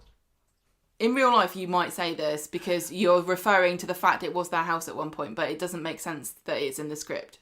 I mean, you've heard me speak on the podcast, and every week I say the wrong name multiple times in an episode, just as a slip of the tongue. So these things happen, but yeah, they don't usually. It was just I think it's just again, some of the cracks are showing with the huge scramble and the Herculean effort that has gone into rewriting massive parts of it and reshooting. This heroic effort that they've done. Of course, there are going to be a couple of mistakes, and we're definitely. I'm not going to say, of course, mistakes, but I think mistakes can be forgiven more. But well done to whoever. I don't think it's possible to just never make a mistake. Well, and I'm going to go on record as saying that because I've made many. You covered your back now. Right. So, Friday is when he's, Nick saying, just so you know, it's the anniversary of Natasha's death, so Sam's probably going to be a bit sad. And also, it was your house's fault. And probably someone's going to underbid because of that. So Leanne finds Nick in the pub later, and he's talking, and she's saying, "Oh, poor Sam was talking about his mum, and they're sad about it." And Leanne tells Toya, "Well, no, this conversation." So Leanne and Nick have this conversation in the pub, and we don't hear a lot of it. But then Toya gets told by Leanne, I've decided that we should move out of the flat so that Nick can move in with Sam. Yeah, Toya is, Toya's like, okay, fair enough. Whatever, that's fine, that makes sense. I said this months ago, or whenever they first broke up, why the hell has Nick moved out of his own place and left his son to be looked after by somebody who's not related to him? But hey, okay, they finally caught up, I guess. So Toya's like, yeah, that actually makes more sense than us living there with his son. And Leanne says, yeah, well, I'm going to move into the salon flat by myself. So they said that Craig is now living with Kirk. So I think we'll never see them again, yeah. Because there's no set for Kirk at the moment. So they're going to move into the salon flat, which I took a long time to remember whose that was. But I think I remember it mostly when Kate lived there. Yeah, she was there for a bit, wasn't she? Yeah. So that's the one that's... It's mostly Maria's flat. It's the one that's it's got a little kitchen... In the background. And then to the left of that is the seating area, and in front of the kitchen is a sofa. Yeah, it has been... You'll recognise it when you see it. Fairly frequently it hasn't been in it for past. ages. But Toya's like, oh... I've thought about it and I'm fine, it makes sense, and everything's okay. And so she helps her to pack, and they're going through everything, and Toya looks like she's really putting a brave face on, but she's like, yeah, I don't mind. I should be by myself too. I guess I'll just look and find somewhere. I bet there's loads of places. I am kind of curious to see what happens with Toya, where she moves in, and does she get a new flatmate, and does she start to get involved in someone else's storylines? Equally, there's the worry that she's going to move in with Nick. Well, I don't think it's a case of moving in. I think she already lives there. She's going to say, sorry, Nick, I'm trying to find somewhere to live, but turns out the pittance you pay me and the hours that I get working in your poxy place, I can't afford to live by myself. Yeah, so they say, well, can I just live here until... Yeah, But then if I was Leanne, in fact, if I was Toya, And I know Toya still does have the hots for Nick a little bit, and she's trying to repress those feelings.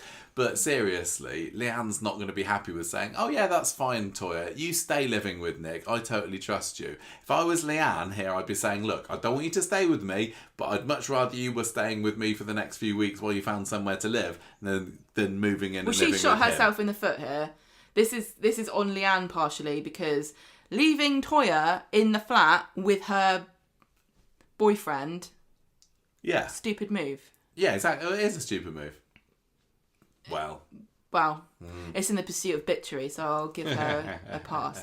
Sam goes to the bistro and takes a barrel of peppercorns from Nick so they can have eggs with it. Mm-hmm. And Sam tells him that Leanne's going to move out, and he says, next year I'll have the anniversary of losing 2 mums on consecutive days. Just a joke, and it's just a funny joke. And Nick's like, you're not losing her. She will not leave children alone.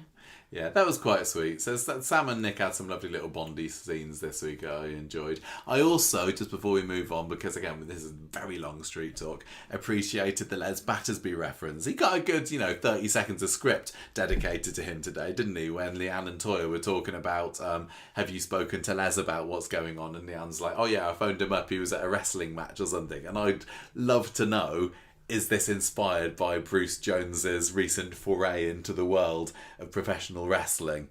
I think it kind of has to be. Is it a bit meta? Yeah. So we've Janice and Les have both got a mention this year. Janice got a mention when Toya had her cancer earlier in the year, and she said, I'm not telling her what happened. So it is nice to know that they still exist. They just don't ever want to visit Weatherfield again, despite whatever terrible dramas their children are going through. So thank you very much from a long-term fan. Any thoughts on this? Anything else you want to share? Or is it all... You can't shake your head on a podcast, Gemma. Okay, the only thing I'm thinking is... are we ever going to see Toya, Leanne, in her flat? Are they really going to resurrect that flat set for just Toya, Leanne? Because it's really rare that a character will live by themselves. They've got Sean living with Dylan, which... I think it's a bit of a luxury from the perspective of studio space. Given how huge the cast is, it totally makes sense that most characters live together, because apart from the fact that it makes scenes easier between different characters, it's also really hard to fit physically space for everyone to have a set. Yeah. And so the fact that Leanne is going to move out makes me think she's either going to move in with somebody else is going to live with her fairly quickly, or we're not going to really see this her living space, or are we going to see Craig and Kirk's living space? Because now they've mentioned in one episode 2 sets that they don't have. Yeah, 2 retired sets. So what are they going to do? Are they going to bring them both back? Or because something's got to go somewhere else. I think that putting Craig in there is putting him out to pasture, to be honest. I'm gonna say it could be the rejuvenation of both Craig and Kirk to put them together. But sorry, not carry interested. On. Oh, right. And I don't think that Leanne is going to want to share with anyone. And no. You don't have to in real life. Lots of people say, no, I want to live on my own, and that's perfectly fine. But Leanne is not the sort of person who would willingly want to share a flat with somebody who's not her family. Again, I'm talking from from a production perspective, the same way we were talking about Who Killed Joel. There are 2 parallel considerations, production and story. Yeah, no, she's not going to have anyone there. Right. So are we going to see her, though, in there or not? Because I'm thinking this is a bit not. of a death knell for Leanne's character. Yeah, sticker. Not having a home set is a big deal. I think that she's legacy character enough and important a character enough that... Well, she's got the bistro to be in. Yeah, exactly. But I think it's bad for her character to not have a set that you can see. I'm kind of interested now, because I think that a reunion with Nick is possibly not on the cards at this point, but I am kind of interested to see her get a new man. I'd like to see her happy and romancing again. I want her to be with a new character. I don't want to be with anybody. I'd quite like there to be a new character created who is actually good for Leanne and just give us a bit of something nice, something Maybe a bit Rowan positive. will come back and live with her. We haven't seen the last of him. Right, who we have seen the last of this week, segueing into our next story, is Stu. Did you go into this week knowing that Stu was going to be gone? I knew that he was leaving and it was coming up. I knew he was leaving and he was coming up. Because he went on Bill about it. Fellows has said about it. But I did not think it was happening this week. If I did, I would have put Stu as our character profile this week and not Beth. So it was a... And... What? He went on a Monday. Yeah, it was a huge surprise for me when he was like, well, I'm going then. Because basically, on Monday's episode, he just kind of drops the bombshell out of nowhere. Oh, I'm going back off to Germany then. And Dom says that he can stay there. There's a job going for him at a depot or something. And Yasmeen's like, oh, yeah, okay. She doesn't care at all, does she? It really speaks volumes about the relationship between Stu and Yasmeen, that she was so accepting of the fact that he is moving back to Germany. Well, she's like, if that's what you want, and then she says to him, you know that you're probably gonna have to come back after 90 days. Yeah, because that's how long you can work there now. Because thanks to Brexit, he ain't coming back. But the way she says it is almost like she's saying, "You're not coming back after 90 days, though, are you? You are going." I just think, although I've not really been shipping Yasmeen and Stu, and in many ways Stu has dragged Yasmeen right down over the past few years, I was kind of led to believe that they did have a fairly good relationship. Well, they had a complicated relationship. They had complications, like where he thought that she was going after Roy, and he was worried that he wasn't clever enough for her, and obviously there was the falling out of a Mason. But I didn't think it was enough to say, well, I'm going, off you go then. It was quite similar to Carla and Peter splitting up. It was just like, oh, okay. Maybe I'm misremembering, but I thought that there was a story thread where they were having issues with intimacy, or they weren't sharing a bed or a bedroom or something. Like Yasmeen wouldn't commit physically to a romantic relationship with Stu. I think that was more at the beginning. Beginning. and then they kind of overcame it. But if you had told me they hadn't, and I dreamt that solution, I would believe you, because I don't know how you can go from waking up in the morning next to somebody to them saying to you at lunchtime, I'm going and leaving you, and you going, well, let's just have a drink before you go. That's what you say to somebody that you work with. I mean, they do work together. There's definitely the possibility that there have been signs all along, and I do my brain switches off a little bit when we have the speed dial scenes, so it could have been telegraphed, but as far as I'm concerned, it was a bit of a damp squib of an exit. They have the drink in the pub. Stu tells Mason, "Oh, you're a cracking little cook, you." I've gone a bit Scottish now for some reason. I can't do Stu's accent at the best of times anyway. I've already been told on Facebook this week he's not actually from Newcastle. But anyway, he buggers off. He puts his guitar on his back, his tramp hat on his head, and off he goes down the street, and that's the last we see of him. It was really quite funny though that he walks down the street and he turns round. Yasmeen's kind of waved him off at the door. He's literally 2 or 3 steps down the road, turns round, and Yasmeen's already shut the door in his face. She's like, close the door on that part of my life. Yeah, she's not even enough to watch him wistfully disappear down the street. Wave him off. She's done. She's cut him out. He's dead to her now. Got to make a cup of tea. Yeah, but I did like that he had his homeless man attire on at the end. That was at least that bookends his appearances somewhat. Next morning, again, Monday was a 2-dayer, Mason comes into Speed Dial and tells her that he's decided to quit. We knew that from the other storyline. And he's found a job at a garden centre. And she says, oh, good luck then. And now she's on her own again. Yeah, fine, whatever. What on earth is next for Yasmeen? Maybe. I really don't know. Maybe Toya can move in with Yasmeen. I guess she could. She's got nobody living there now. They're both clever, kind of academic, learned people, aren't they? I don't think that will happen. I think Leanne should move in with Yasmeen. That would be hilarious. My gosh. They would not stick each aggressive. other. I think that somebody else would get glass in. What is going to happen with Yasmeen now? Because it's been 4 years since the Jeff saga finished off, and Yasmeen really has been a shadow of her former self since then. I mean, Alia's going to come back at some point, isn't she? So the house isn't going to be empty for long. But I do really worry that they don't know what to do with Yasmeen. They don't. Maybe she's going to leave. I hope not. No. But I just do not know. I've got no clue or solutions for how to save Yasmeen. I don't know it was such a shame because she was riding so highly in that coercive control story. But if she was to leave, what would they do with that house? You can't have Alia living there by herself. I mean, it's always possible, and I don't think, I don't know anything. It's always possible that Zach decided not to come back. No, I think she is coming back. I know, but it's, I know, but I'm just saying it's not unheard of for a woman to have a baby and say, my priorities have completely changed. Well, look, we've got a new producer coming in. Do they kick Yasmeen and Alia out and bring in a new family?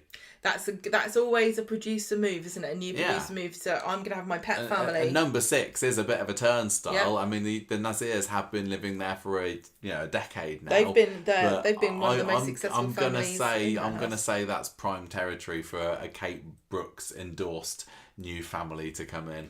It will be interesting to see. Kate Brooks surely has got to bring a family in, because that's just what producers do. Not always, but. Pretty much. Well, maybe.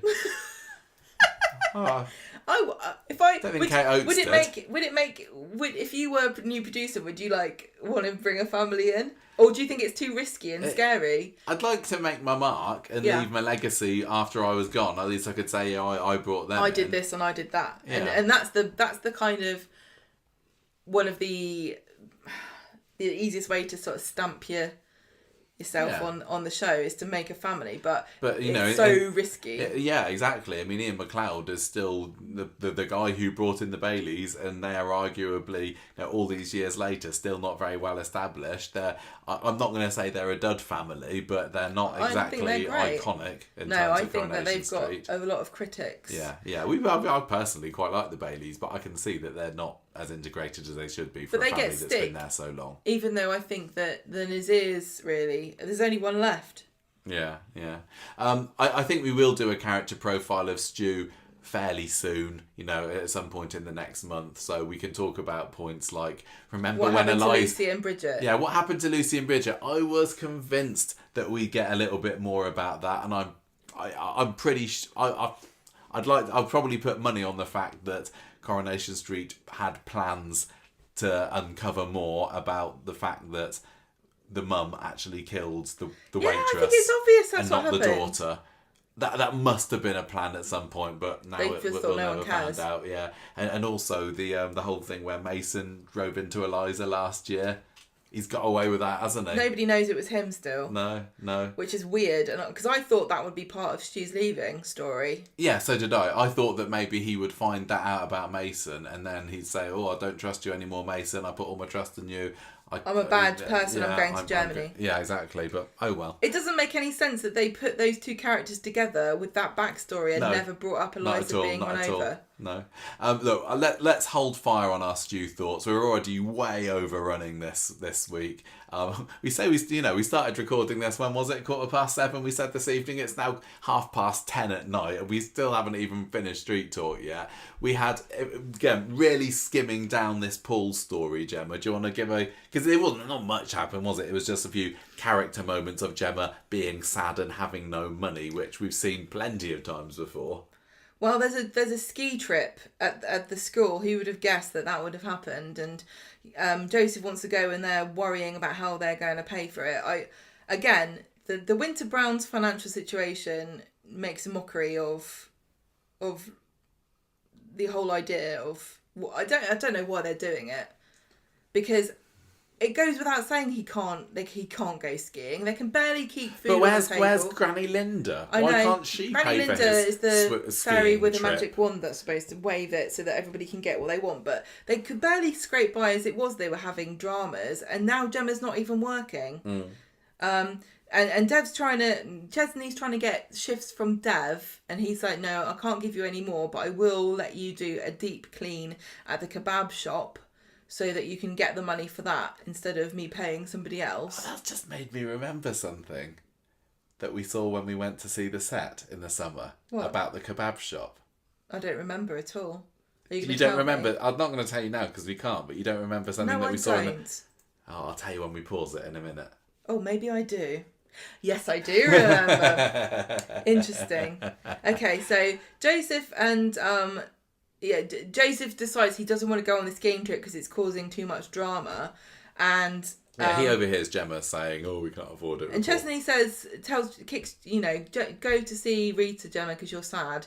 Why Rita can't help them out? Yeah, should have go and see Rita. She'll give you the cash. She'll write you a check. To be fair to Rita, if she'd given money every time I said she should, she definitely wouldn't have any left by now. So Joseph says, "I heard that we can't afford it," and Chesney says, "If you go, it will make Gemma happy." But again, she's getting panicky about him hurting himself, isn't she? And she's done this before. Like, she gets paranoid about people getting hurt. Is she? I think she has.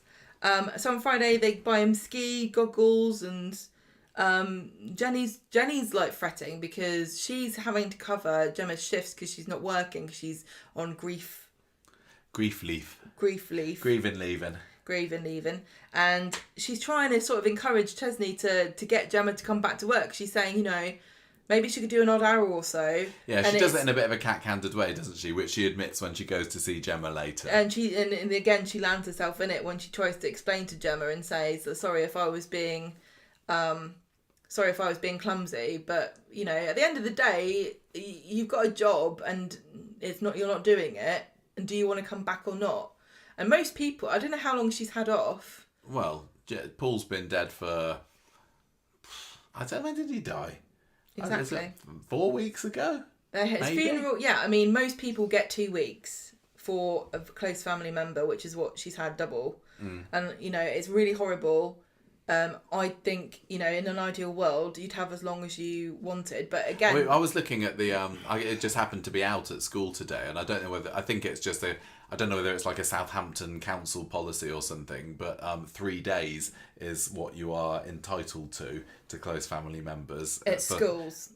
Well, is that? I don't know whether it's a school thing or whether it's a Southampton council thing. I see. But it's in real life, you give your employees what you feel is a reasonable amount, and I certainly got longer than 3 days off of school when my mum died. The idea that you would expect somebody to come and do a job like teaching on the 4th day after a close family member has died is utterly ridiculous. Yeah. I can see what Jenny's saying to Gemma, like, maybe it might help you. I mean, you can always try and see. At the moment, Gemma's spending a lot of time crying and skulking around. Wearing Paul's onesie, which, by the way, Correction Corner, thank you very much to, I can't remember, who it was now, pointed out to me that Paul was seen wearing that black and white onesie at one point last year, so it wasn't invented for this story just because they didn't have the rights to be able to use the unicorn they do have the rights. Well, not the rights, it's the access. It's up in there, yeah. So I've got mixed feelings about this because I definitely am on the side of anybody who needs to take as long as they want. But on the other hand, I don't feel like it's a bad demonstration of the dire situation that being in poverty puts you in, because she wouldn't have the luxury of even taking a day off, really. Well, I'm just worried about the Rovers are going to go under again. Poor old Jenny, she's been... Well, no, because Jenny's not paying... I assume she's not paying her. Oh, I don't know, Why would she be paying her when she's not coming in? It depends what she's entitled to, doesn't it? I don't think she's entitled to being paid for a month for not coming in. But if Jenny is kind of being run ragged, then if Jenny's presumably being nice the service that she's providing isn't... Yeah, but if Jenny's being nice and actually giving Gemma money for not coming in, then, no wonder she can't hire anybody else because she doesn't have any money. Yeah. So anyway, Gemma eventually says, "I'm going to go back to work." Yes. Which perhaps might be a bad idea. Well, I think it's been set up to be a bit of a fail. Because the thing about it is similar to your job in that you're required to be social with people when you don't want to, and they're very challenging social interactions. Being a teacher and being a barmaid, very similar jobs. But I don't think I've got to sling many people out. I'm saying it is exhausting. It's social. You're talking to dozens of people in a day, and your interactions have to be very carefully thought about. Yeah. You can't act how you feel when you're a teacher or a barmaid. You have to be upbeat and positive and encouraging. Yeah, it's like, 100%. do you want a pint? I've got to put on a show. Yeah. Lid on a scream all the time. So State with Final the Vape. one. Yeah, nothing really. Everyone's Gadas. moaning. Yeah, has Gadas gone round, or do we see her go round? Well, we saw about Gadas Hope's this got week. a cough, and Gadas is blaming. Oh yeah, that's right. It's the vape's fault. Yeah. And that's it. Yeah, Fizz and Tyrone just have a nice start to the day when Monday begins. They're in like the middle of new Monday's episode. leaf. Yeah, they say, let's be fine, let's just stop worrying about it now, let's not have this story anymore. Let's not talk about it. That is it. Woo! Right, what a long street talk that was. Nearly 3 hours. Hope you enjoyed that. People tell us that they like the long ones, but I think that this week's murder mystery certainly warranted an extended discussion. A lot of it was going over stuff that's happened in previous weeks with all the clues. Yeah. It was a bumper pack of stories to unpick this week. What are you going to give it score-wise? I enjoyed this week more than you did. I think I'm going to give this 4 holes in a porcupine's backpack. Mm-hmm. Oh yeah, that was a good one from Shona, wasn't it? You gave it more bang-ins on the Street Talk shorts, but I was kind of erring more towards 4 as well. I think it was the intrigue of the murder mystery made it a bit more than the kind of 3.5 in the middle. I'm going to give it 4 caked up bogs, which is the rather unpleasant image that David painted of the poor state of the plumbing at number 8 when Carly and Ryan came visiting. So yeah, 4 caked up bogs out of 5. In a sense, I kind of would like Carla to buy the Platts house just to see what she would decorate it like. Oh yeah, I think that would be nice. Bit unrecognisable, wouldn't it? It'd be very. She said she was going to rip the whole thing out. So no, she did with the toilet, didn't she? No, the whole thing, everything, all the house. Anyway, right. Who's your character of the week, Michael? A really difficult one. Yeah, I'm kind of, in a way, I'm erring towards like somebody like Ed. Even though he wasn't really a main player in the week, but I really, really was sympathising him this week, kind of getting dragged into this whole thing just because Ronnie was taking the lead a little bit. Debbie was magnificent as usual. Debbie, absolutely brilliant. I love the fact that she knew, once she worked out that there was no good reason that Ronnie had Joel's address in his sat-nav, she was like, I don't even care that it's his birthday, I'm going to ask him straight, what the hell are you doing? Debbie effortlessly lifts an episode every scene she's just by appearing in it.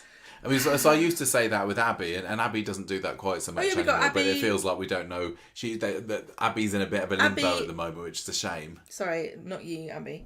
Abby and Nina. The cat is like looking at Gemma at the moment, going, "What do you want?" Her name. She's sitting on my lap. Abby and Nina appeared today for the first time in ages. Well, Abby's been kind of semi-sporadic, but Nina, she's definitely been under a rock somewhere. Abby today, she looked very nice. Yeah, so I don't know whether to go for Ed or whether to go for Dee-Dee, Swain.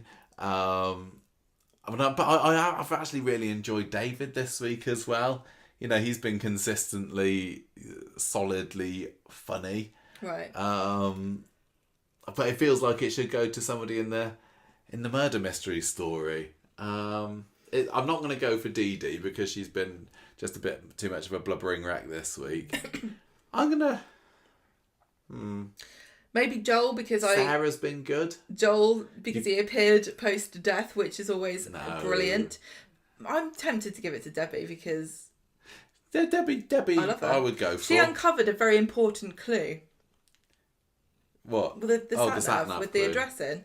Yeah. And I loved also that she is immediately suspicious and wants to know an explanation, whereas most other soap characters would just like see it and brood over it and Google it and try to find out without confronting him. And she's just like twice in the episode, even though it's his birthday, she's like, what the hell is this? I'm gonna go David this week. I think as much as I did appreciate Ed's inclusion, I think David was solid throughout the week. Still, he's a certified Coronation Street legend. He's still not, right. He's still not leading a main story in the same way that he did 5-10 years ago. It hasn't for a while, but yeah, he was great this week. Yeah. Well done, Jack P. Okay, well that at last is the end of this week's Street Talk. Very much looking forward to Monday and finding out what's who's going to have a flashback next. We've got a lot of space on that photo. Do you wanna make a prediction for it's who? It's like the opposite of the photo in Back to the Future where people keep disappearing in that one. Yeah. People keep appearing. Yeah. Who do you think I'm thinking we're going to get a Swain. Carla and Swain. I think that Carla has nothing to do with this. Really do. I think we might get, we're going to get multiple sort of flashbacks from characters who have already had ones for, maybe. But yeah, I'm thinking Swain. I kind of want there to be a Kit one, but it almost feels like as soon as there's a Kit flashback, it'll confirm that it's him. The thing is, the longer we go on, and the more flashbacks we see, and the more we don't see from certain people, the more obvious it will become it's actually them. Yeah, but it's a nice twist on the usual whodunit, because Corrie has not used flashbacks in this way for a whodunit before. So I really hope it's not Joel's dad. Yeah, that would be such a letdown. Are we going to have a flashback from Gus, honestly? Swain flashback on Monday, please. Right, we're done. Maybe a Betsy one, because do you think that was Mason's flashback? It was, wasn't it? That was Mason's not Betsy's. flashback, yeah, for sure. We done? Yeah. We're done.